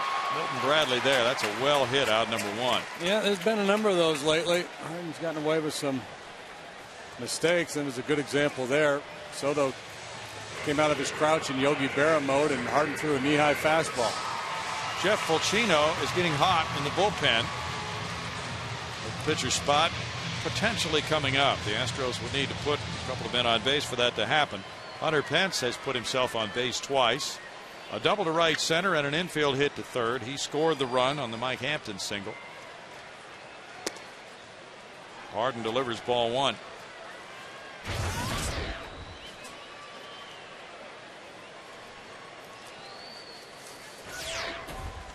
Harden just really had some dominant games against the Astros farm clubs in the minors. Foul pop. Hoffpower coming over. 2 outs. Now the Astros have gotten some good swings at him the last couple of innings, but bottom line, he's held them to just 1 run on 5 hits so far. And again, it's a combination of fastball and changeup. The changeup at times absolutely dazzling. And if you're staying back on that changeup, it's hard to get to that riding fastball that we've seen as high as 96 miles an hour tonight. Got a big double play ball there off the bat of Pudge. Finish off Kaz with a good changeup in the 4th. 3 punch outs. And there again the changeup. Strike one to Blum, who grounded out and walked. So the numbers are very good for Rich Harden in this game.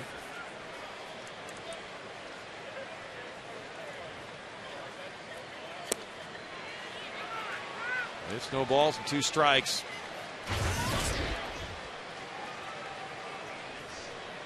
It's like he's throwing a styrofoam cup. The way that hand comes flying through there, and the ball just floats and dive bombs at home plate. And a strikeout ends it. That's his 4th of the night. And he's retired 7 in a row now, with the Cubs leading 5-1.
On what talent he wished he had. I'd love to be able to make somebody laugh on the spot like a stand-up comedian could. I think I'd love to be a funny guy, but I'm really not that funny. But I'd love to be. That is quite a talent. There he is in the bullpen with Mark Bailey, watching Alberto Arias get ready for the 7th inning. Mike Hampton in 5 1/3 innings allowed 7 hits, 5 runs, 3 of them earned with the 2 pass balls. He had 4 walks, 4 strikeouts. There's strike one to Milton Bradley. Arias coming in with 2 men in scoring position and striking out Soriano and Terrio. That's foul. And Bradley, to be followed by Ramirez and Soto, is behind 0-2 in the count. From what we were reading, Bradley wanted that hearing with Bob Watson, which may have happened today. Just on principle, he appealed the 2-game suspension. He thought he was treated unfairly when he brushed against umpire Larry Vanover after a called 3rd strike, barely touching the bill of Vanover's cap during the brief argument, according to one report. But there have been several days when the Cubs probably, if honesty prevailed, would have preferred him to go ahead and serve that because he had a groin problem. He's been banged up during about the last 10 days. Yeah, I get the principle thing, I really do, but would have been smarter to take it while you were nicked up. Matsui over to first. One out for Arias, who set down 3 in a row after coming in. Well, maybe Bob Watson will shave a game off that or just fine him. Who knows? Yeah. That's what I was talking about earlier with Milton's reputation. It's probably tougher for him to. And they almost never reverse those things. True. Yeah, that is seldom done. Ramirez is 1 for 2 with a walk. This one goes a long way to left. He got right on that breaking ball and hit it into the seats in the Landry's Crawford boxes. 6-1 Cubs. And Ramirez hits his 29th career homer against the Astros. That's home run number 4 of the season for him. And it gets tossed back. It's like one of those SAT questions. Lance Berkman is to Cincinnati as Aramis Ramirez is to the Houston Astros. He inflicts a lot of damage against our R9. That's his 18th here at Minute Maid Park. Only Albert Pujols has more of any Astros opponent with 22. You got to take Albert out of the equation like he's Tiger Woods. Just assume Albert's done the most damage. Oh yeah. So the Cubs get the long ball. They're 32nd of the year. They're 5th in the league in homers. Ground ball to short. Tejada to his right. That throw for the second out. And Arias comes right back after the homer to get a ground ball. Could be a good sign. Reed Johnson will follow.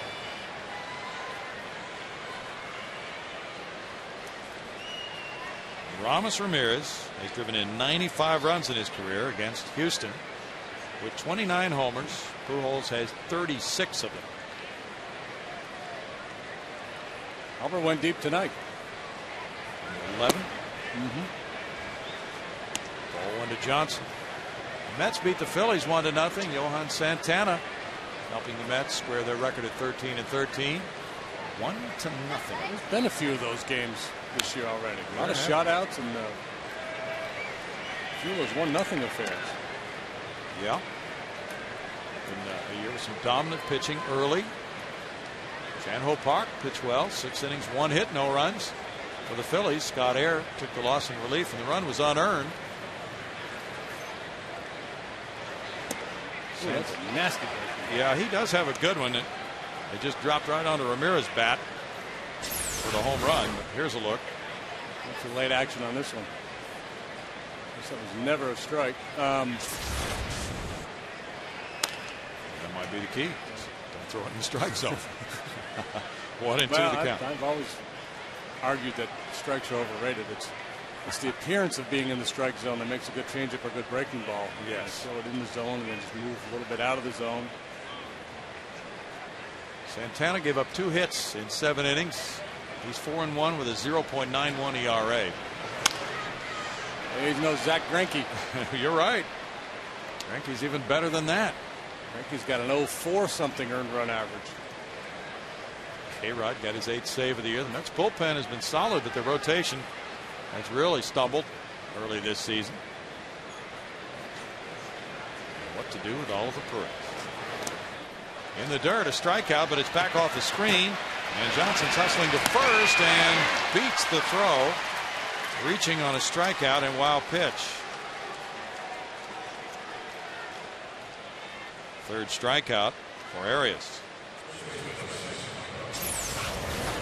Again, it's that hard breaking ball down in the dirt. Pudge tries to backhand it, comes up empty. Rough night for Pudge. He's had 2 passed balls. He had none before tonight. Now this wild pitch gets away and keeps the inning going for Hoffpauir. Hoffpauir double to right. He's 1 for 3. Berkman leaves his feet and comes up without number 3. And the Ramirez homer, number 4 of the year, puts the Cubs in front now 6-1 in the 7th.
7th. This replay of the game is brought to you by Chivas. Our Chivas replay shows you Aramis Ramirez doing what he's done so many times for the Astros, going long ball. It's run number 6 for the Cubbies. Astros have a lot of work to do. 9 outs to get it done with. Buzz Rodriguez wants to get it started right here, trailing 6-1. He's 0 for 2, fly ball to right and a double play ball. Strike for Harden. And welcome back, Chad Fox, back in the big leagues. Called up by the Cubs today. They sent Jeff Samardzija out. I didn't realize Chad was still playing. Yeah. Went to camp with the Cubs. 1 ball, 1 strike. Let's see, Samardzija had an ERA of 8.10 for 5 games. So he's been up and down already this year. Bouncer shortstop. Terrio gets caught in between hops, recovers and gets the out at first. And that's 8 straight retired by Harden. A little mishandle initially, and then hangs with it and hurries the throw. And gets pudged by just a whisker. Here's a look at tonight's Astros box score presented by Firestone, and Darren Erstad will be a part of that box score as he comes up to hit for Alberto Arias. Arias in 1 2/3 innings, allowing 1 hit, 1 run. He had no walks and he struck out 3. Erstad was part of the Astros offense off the bench yesterday. He led off the 8th inning as a pinch hitter against the Nationals by drawing a walk. Took third on a hit and run play and came around to score on a wild pitch in the 8th. An important run in that game. Ball 1 to Darren. He's had 26 at bats with 4 hits, a 154 average.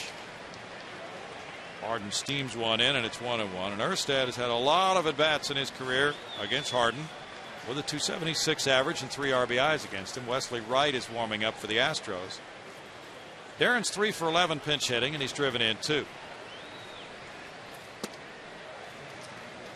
2-1 to count. So A, the fact that he's seen a lot of Harden. B, he's a left-handed hitter. And the Astros need base runners. They are running out of outs in this game. Makes him a good choice. Fly ball right field. He got jammed on it a little bit, it looked like, and Bradley's there. 2 outs. Bart? Well, Bronny, we want to remind fans to visit the official online shop of the Astros at Astros.com. Browse the largest selection of authentic team gear, including clubhouse caps, T-shirts, jerseys, collectibles, and a lot more. Get your team gear straight from the source. Shop the Astros.com shop, and don't forget, MLB All-Star voting has begun. Vote Astros and vote often, Bronny. Yeah, that's right. You can do that. Kazuo Matsui has hit his way on twice. The All-Star game in St. Louis this year. Ball 1 to Matsui. Matsui 2 for 3 with a pair of singles. Michael Bourne is on deck with Aramis Ramirez on the grass. Off power shortened up at first, even with a bag. Broken bat pop up. Soto with the grab. In the 7th inning, Harden continues to mow down Astros. He has set down 10 straight, and the Cubs lead it 6-1.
the first inning when the Cubs got 4 off Mike Hampton. He's allowed 9 first-inning runs. Ramirez hit his 29th career homer against Houston. That came in the 7th inning. And Rich Harden has pitched well. 7 innings, 5 hits, 1 run. Now our Verizon call to the bullpen brings in Wesley Wright, pitcher number 3 of the evening, to work the 8th for the Astros. And Aaron Miles first up. He has a double and a walk at 3 trips. And Wesley struggling a little bit with his command this year. That ERA up there above 8 now in 11 ball games. He took the loss Monday night in Washington in the 9-4 game. Roll to shortstop. Tejada there. 1 out. That was puzzling to the Astros. The fact that the relievers really had major difficulties throwing strikes. And coming into this game, in the last 3 games, Astros relievers had walked 15 in the last 12 1/3 innings. Now Rich Harden. Harden 1 for 3. The Astros bullpen has worked more innings than any other National League club. 96 coming into this game tonight. Strike 1. By comparison, the Cubs relievers have worked 76. Yeah, and obviously the Astros knew there was a chance the bullpen would get worked awfully hard this year.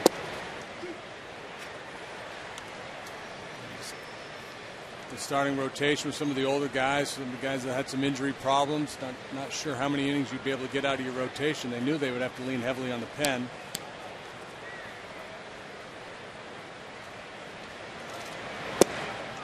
Struck him out. You know, the cool thing about Wesley Wright is you're taught in this game to be very even keeled, and I mean he could be pitching a no-hitter or getting lit up, and you wouldn't know the difference when you look at his face out there in the mound. Very nice demeanor. Our league leader is brought to you by your Texas Ford dealers. It's the number of career home runs to lead off a game. Ricky Henderson, the all-time leader, at 81. Craig Biggio belted 53. Alfonso Soriano has 52 of those. He's 1 for 4 tonight, and he looks at ball 1.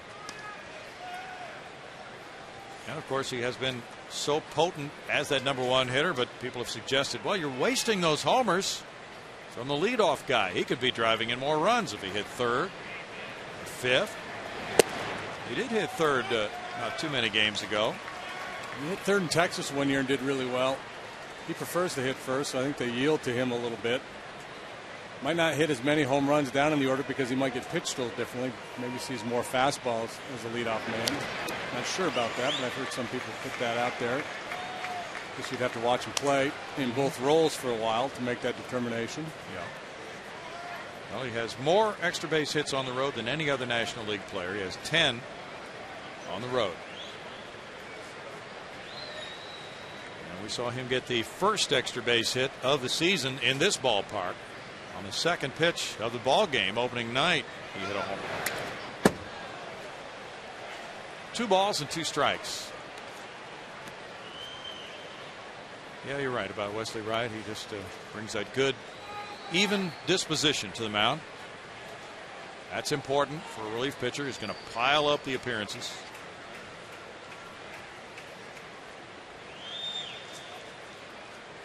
Doug Brocail going for an MRI on his hamstring today. We're waiting results of that. And Doug, of course, proof that you can survive in this game with a little bit different approach, because Doug's disposition is not what you would call even out there. No. He's full of emotion when he pitches. But you're right. There's more than one way to do it. So we'll find out about his hamstring, but the Astros do not expect Doug back anytime soon. And we're looking at possibly the end of the month for Jose Valverde, Cecil Cooper said. Struck him out. Wesley Wright has a 1-2-3-8 with 2 Ks. 6-1 Cubs.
AAA foul pole right there. And anytime an Astro player hits one of those during a game, fans from that game can take their ticket stub to any Greater Houston area Chick-fil-A, and there you will receive one fine free Chick-fil-A chicken sandwich. Despite the protests of the flock down in the truck. Michael Bourne leads it off. 10 straight Astros have been set down by Rich Harden. Bourne's 0 for 3. And gets one into right field. We found a hole for that one. And a 6-game hitting streak for Michael Bourne now.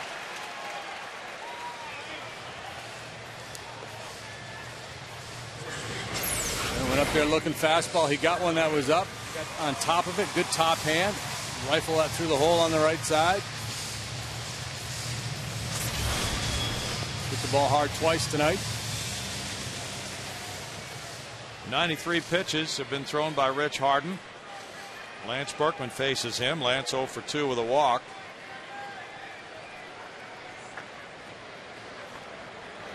Seems to be a little stirring out in the Cubs bullpen. There's ball 1 with Carlos Lee on deck. Well, that's the thing with the Cubs right now. If you keep it close, you feel like you got a little bit better chance to beat them. Marmol's had some struggles. Greg has struggled. 2 balls, no strikes. Angel Guzman has the lowest whip of any of the Cubs relievers. He's warming up.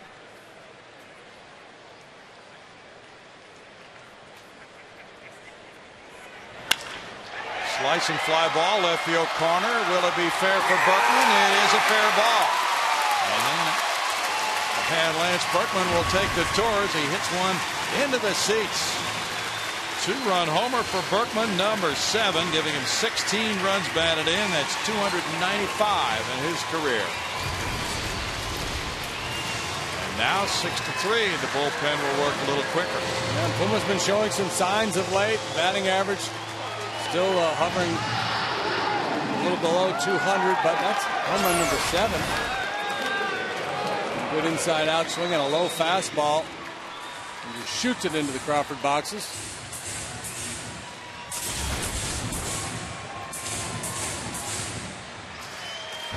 Now a 3-run lead for Harden. He's at 96 pitches for the evening. Carlos Lee. Fastball, strike 1. Lee's 0 for 2 with a walk. That's Lance's 27th career long ball against the Cubs. Ramirez has hit 29 against the Astros.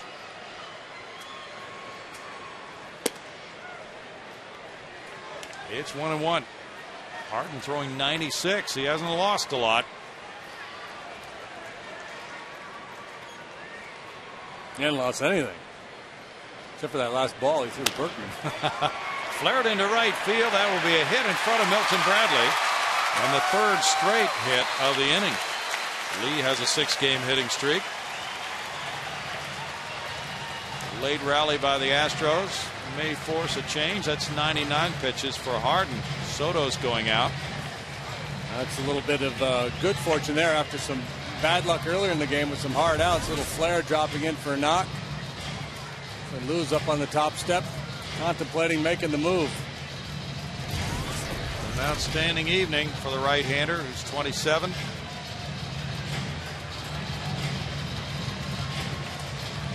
Now they bought a little more time after the catcher's visit. Pinella will take his time walking out. Give Guzman just a few more warm-up pitches in that bullpen. They had to get him up pretty quickly. It's Chicago 6, Houston 3, bottom of the 8th inning. 2 runs in, 1 on, nobody out. Back in a moment.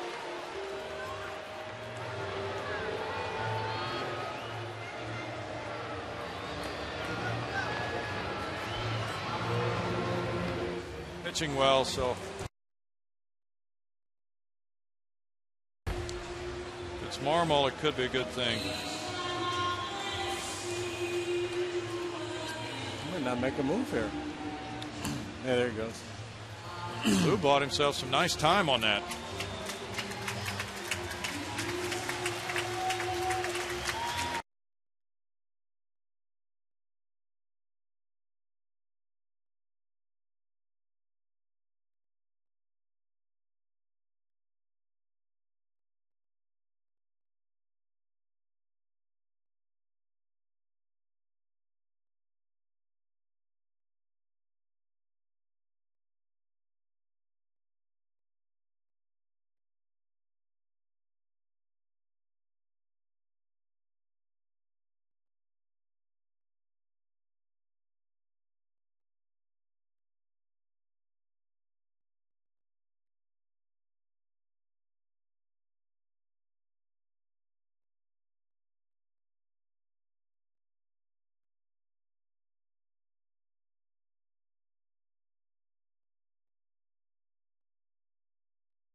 2-run homer, and then Carlos Lee's single. Our power play is brought to you by Reliant Energy, showing you Lance taking this low pitch to the front row of the Landry's Crawford box. Slicing drive. He got enough lift on it for a line drive homer, number 7 of the year. The Cubs quickly got Carlos Marmol up and have brought him into this game, but Pinella bought enough time with the catcher's visit to the mound, with his slow amble to the mound, then with a little chat. So Marmol is hot with an 0-1 record, 2 saves in 4 opportunities, 5.25 ERA. He's had a bit of a knee issue. And he's wearing a knee brace now, and still tough to hit. Just a 195 batting average against him, but the walks have been his undoing. 12 of those already in 12 innings, including 4 in one game, where he got touched up for 4 runs in a third of an inning a few days ago in Arizona.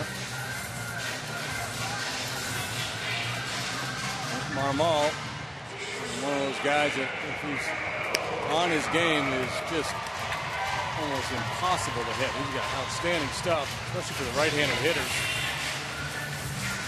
Pitched twice in the season opening series here with 2 scoreless innings. 15 pitches Monday against the Giants. 1 inning, 1 hit, no runs, and a couple of strikeouts for this 26-year-old right-hander from the Dominican. A converted catcher and outfielder. He started pitching at 0-2. Nobody out. Miguel Tejada, the batter. He lined to right in the 6th inning, 0 for 3.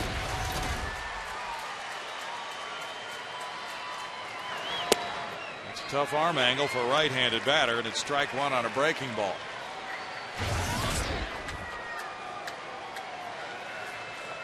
Marmol struck out 114 in 87 innings last year. The 87 innings is second most pitched by a National League reliever. Roll to first. Hoffpower will go to second for the force. Terrio guns it back to first, not in time for a double play. And the 3-6 force out on Lee accounts for out number 1.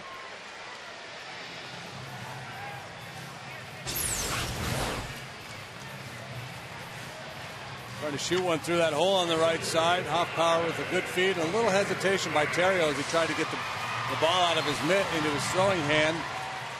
Maybe cost him a double play.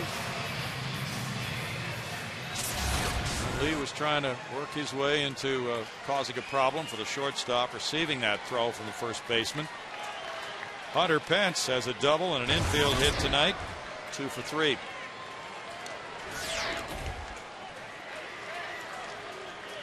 Tejada draws a throw. Marmol had 7 saves in 9 opportunities last year. He competed for the closer job with Kevin Gregg this spring. Here's strike 1.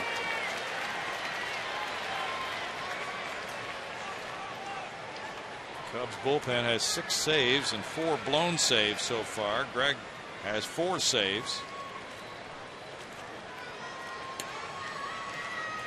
Usually it's Marmol setting up Gregg. 0-2.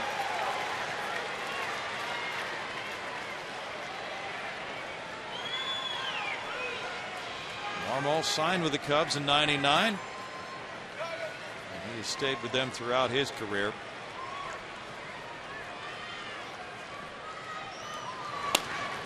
Flick foul by Hunter. He's got a little showman out there, the way he flares in at home and comes set.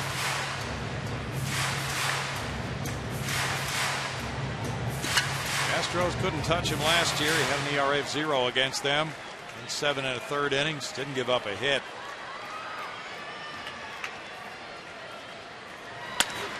Shot up the line and foul.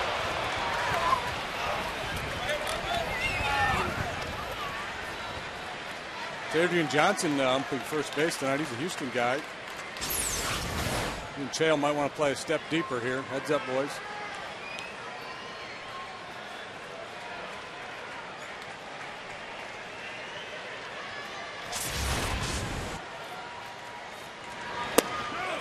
The appeal goes to first, and check swing call by Adrian Johnson. 1-2.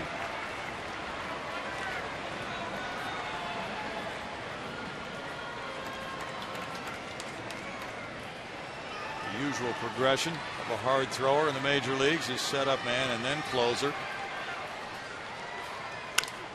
Chop to third, Ramirez to second, and then the relay by Miles, not in time for a double play again. 2 outs, and Jeff Blum will bat. The Astros are celebrating their 10 years in Minute Maid Park this season. Help us pick the best moment in our 10-year bracket challenge. Go to Astros.com to cast your vote today to pick the top moment in Minute Maid Park history. This week you have a choice of 2, Biggio's 3,000 hit and the 05 wild card clincher. 10 years already. Amazing. Jeff Blum 0 for 2 tonight with a walk. And there's ball 1 to him. I think the Cubs may have deemed that Marmol is just too valuable in this role to make him the closer. A guy that can come in and give you a couple innings or come in with runners on base and get you the big strikeout. Sometimes it makes more sense to have a guy with the better stuff in the setup role and a guy that's just less likely to implode on you as the closer. Guy with a little bit better command maybe. Popped up. Ramirez with the catch. 2 runs, 3 hits, 1 left for the Astros. After 8, it's 6-3 Cubs.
By Bud Light and by your Texas Ford dealers. It is 6-3, and the Astros call on pitcher number 4 of the night. He is right-hander Jeff Fulchino, coming in with Terrio, Bradley, and Ramirez 2 up in the Cubs' 9th inning with no decisions and a 6.52 ERA.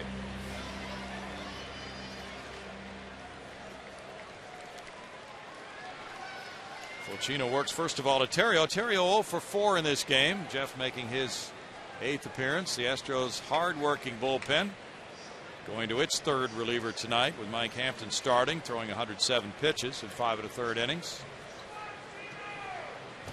Big Jeff with a nice, easy delivery. Gets the ball going downhill pretty well. Throws hard. There's a slider. It's mostly fastball slider.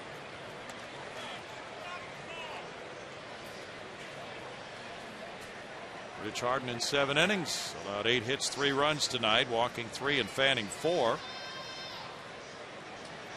That's hit to center field and a long run for Michael Bourne, still running hard. He caught up with it. Good running play for out number 1 here in the 9th.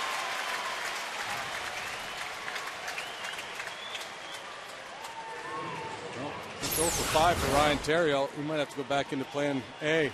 Start hitting the ball the other way again. He hit this one pretty good, but he's out. Hit it real good.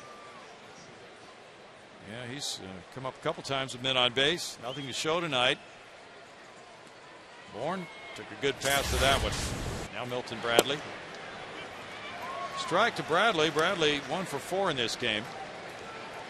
Carlos Marmol now has made 17 straight scoreless appearances against the Astros. That one's tapped up the first base line. It stays fair for Berkman, and he will tag Bradley. 2 outs.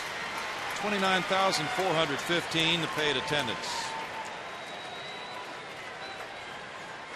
Wesley Wright had a 1-2-3 inning. Fulchino trying to follow suit. Face Ramirez next. Ramos with a walk, a single, and a homer tonight. Cubs are trying to run their record to 15-12. This is the opener of a 5-game road trip for them. They'll be in Milwaukee for 3 over the weekend. Marmol hasn't given up a run to the Astros since he was a starting pitcher in the 06 season in July of that year. There's ball 1. Astros Live is coming up next. You get a complete story of this game, a preview of what's ahead for the Astros. Popped up foul that will drift back into the seats. We might have to go over to the Cubs hotel and penny Marmol in his room. He has really been dominant in most of the outings, has not given up a hit to the Astros.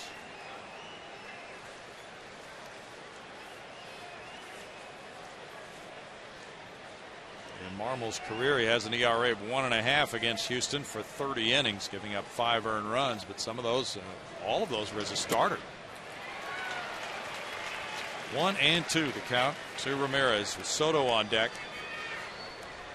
Fulchino worked 2 1/3 innings Monday at Washington, giving up 4 hits, 2 runs. He's allowed runs in each of his last 5 appearances.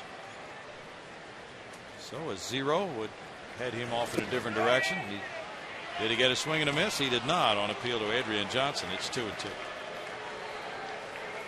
Yeah, bullpen has performed pretty well here tonight. Arias just that one home run allowed to Ramirez, but he threw the ball pretty well, punched out 3 guys. Wesley Wright with a clean inning with a couple of strikeouts.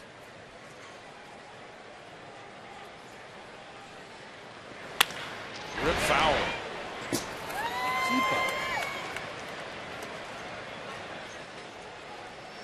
Albert Pujols hit number 11 tonight. St. Louis leading Pittsburgh at St. Louis 4-2 at the end of 8.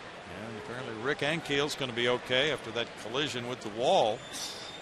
He went to the hospital, and according to one story, Tony La Russa sat in a chair by his hospital bed all night. He hit foul first base side, and there had to be a lot of concern the way he went head first into that wall, but evidently Ankiel's going to be okay. Not sure when he'll be able to play again.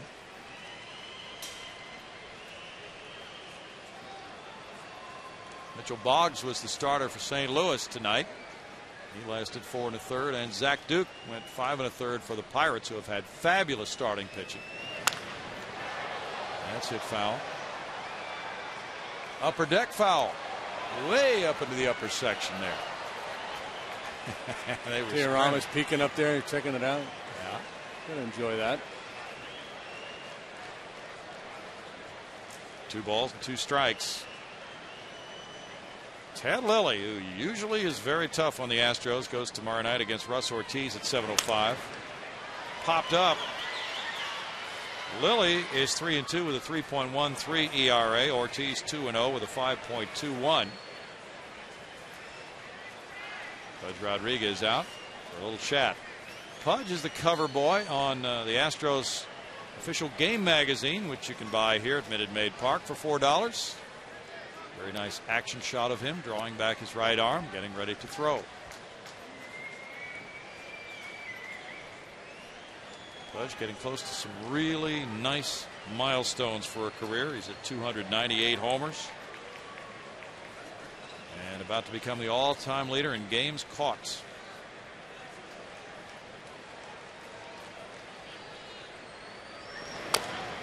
Tap foul, still 2 balls, 2 strikes. Cubs trying to take a 3-1 lead on the Astros in the season series. To be continued at Chicago. in about 10 days.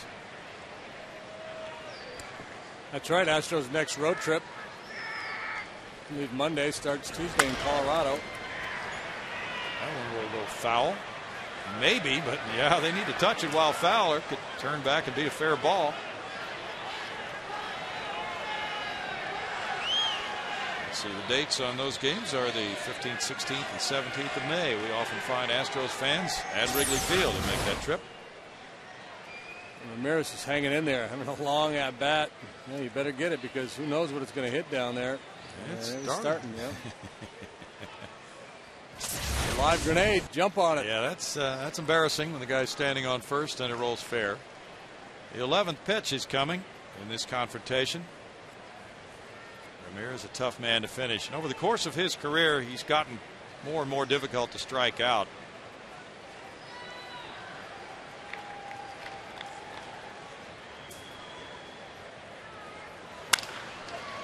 Ground ball, Tejada on to Berkman for a 1-2-3 ninth. And now the bottom of the ninth finds the Astros needing 3 to tie. 6-3 Cubs.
Play and show you Reed Johnson's 15th career triple, and Michael Bourne flying through the air, almost caught it. Bases loaded, first inning, 2 outs. Johnson makes it 3-0. That triple as to flying Michael Bourne. He later scored on a pass ball to make it a 4-run Cubs first. So Johnson, who was hitting .227 with 1 RBI at game time, gets his first extra base hit of the season. And 1 RBI coming in. Played at 3 with 1 swing of the bat, and that's been the difference. Now he moves to right field. Joey Gathright has entered the game in center field. Gathright batting in the 9 position. And the closer, Kevin Gregg, comes into the number 3 spot in the order. Milton Bradley leaves the game. Gregg is 0-1 with 4 saves and 5 opportunities. A little rocky for him at the start of the year, but he settled in and thrown pretty well. Rodriguez, strike 1. He doesn't have the stuff that Marmol has.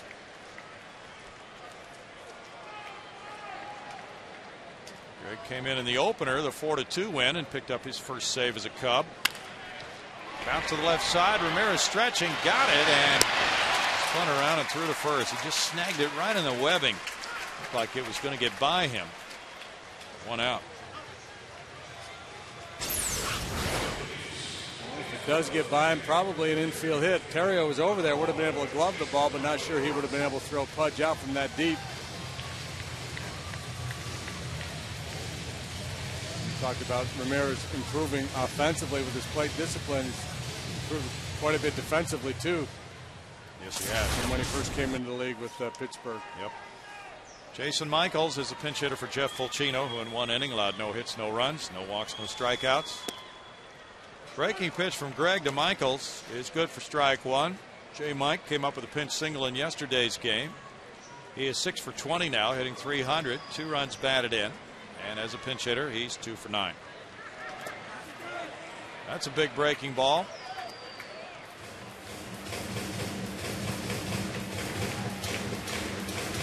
No balls, 2 strikes.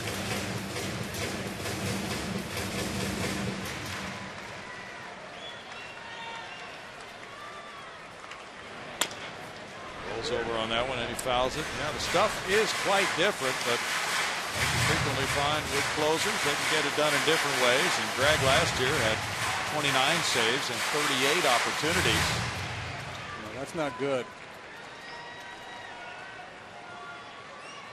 He's 30 years old. Oh, that's close. And you consider, most of the time closers come in the game, they've got nobody on base, and they're protecting more than a 1-run lead. So to really dominate in that role, you have to be nearly perfect. Michaels swung at it and he was tagged out. A strikeout for out number 2. Now Matsui. Good depth on the slider there. It's fastball slider split finger pitch that Greg has. He's got a peculiar delivery, very upright. And he plants his heel against the rubber. There used to be a rule that you had to have your entire foot in contact with the rubber. And they've amended that. And he actually, I believe he's a guy, and it looks like, I can't tell exactly from here, but puts his heel against the rubber and has his toe pointing forward a little bit. Okay. Matsui, the batter. Astros Live coming up after the game. You saw that shot of Kevin Eschenfelder and Art Howe out in the Landry's Crawford boxes, getting ready to take over. Ball 1 to Matsui is 2 for 4. There's that heel up against the rubber. Yeah, the foot is not in contact with it. That used to be the rule. And then you see guys would just put a toe on the extreme edge of the rubber to create angles. Now you can extend your toe beyond the edge of the rubber now, can't you? Oh yeah, you can, as long as you're making some amount of contact with the rubber, you're good. So that could create some different angles for a pitcher. If he wanted to move further over to his right and throw more from the third base side on a right-handed batter, which he wouldn't do here, probably. Most guys pitch from one side or the other, or one part of the rubber, and just stay there for comfort reasons. But it would be to your advantage if you could learn to work the rubber and work from different sides of it. Command might suffer that. Roll to shortstop. Terrio there. And the Cubs claim it. 6-3 final tonight as Chicago takes the first of a 2-game series. The Cubs moving to 15-12 with a win. The Astros are 11-16 with the loss. Greg nails it down for save number 5. Rich Harden goes to 3-1. Mike Hampton, the loser, is 1-3.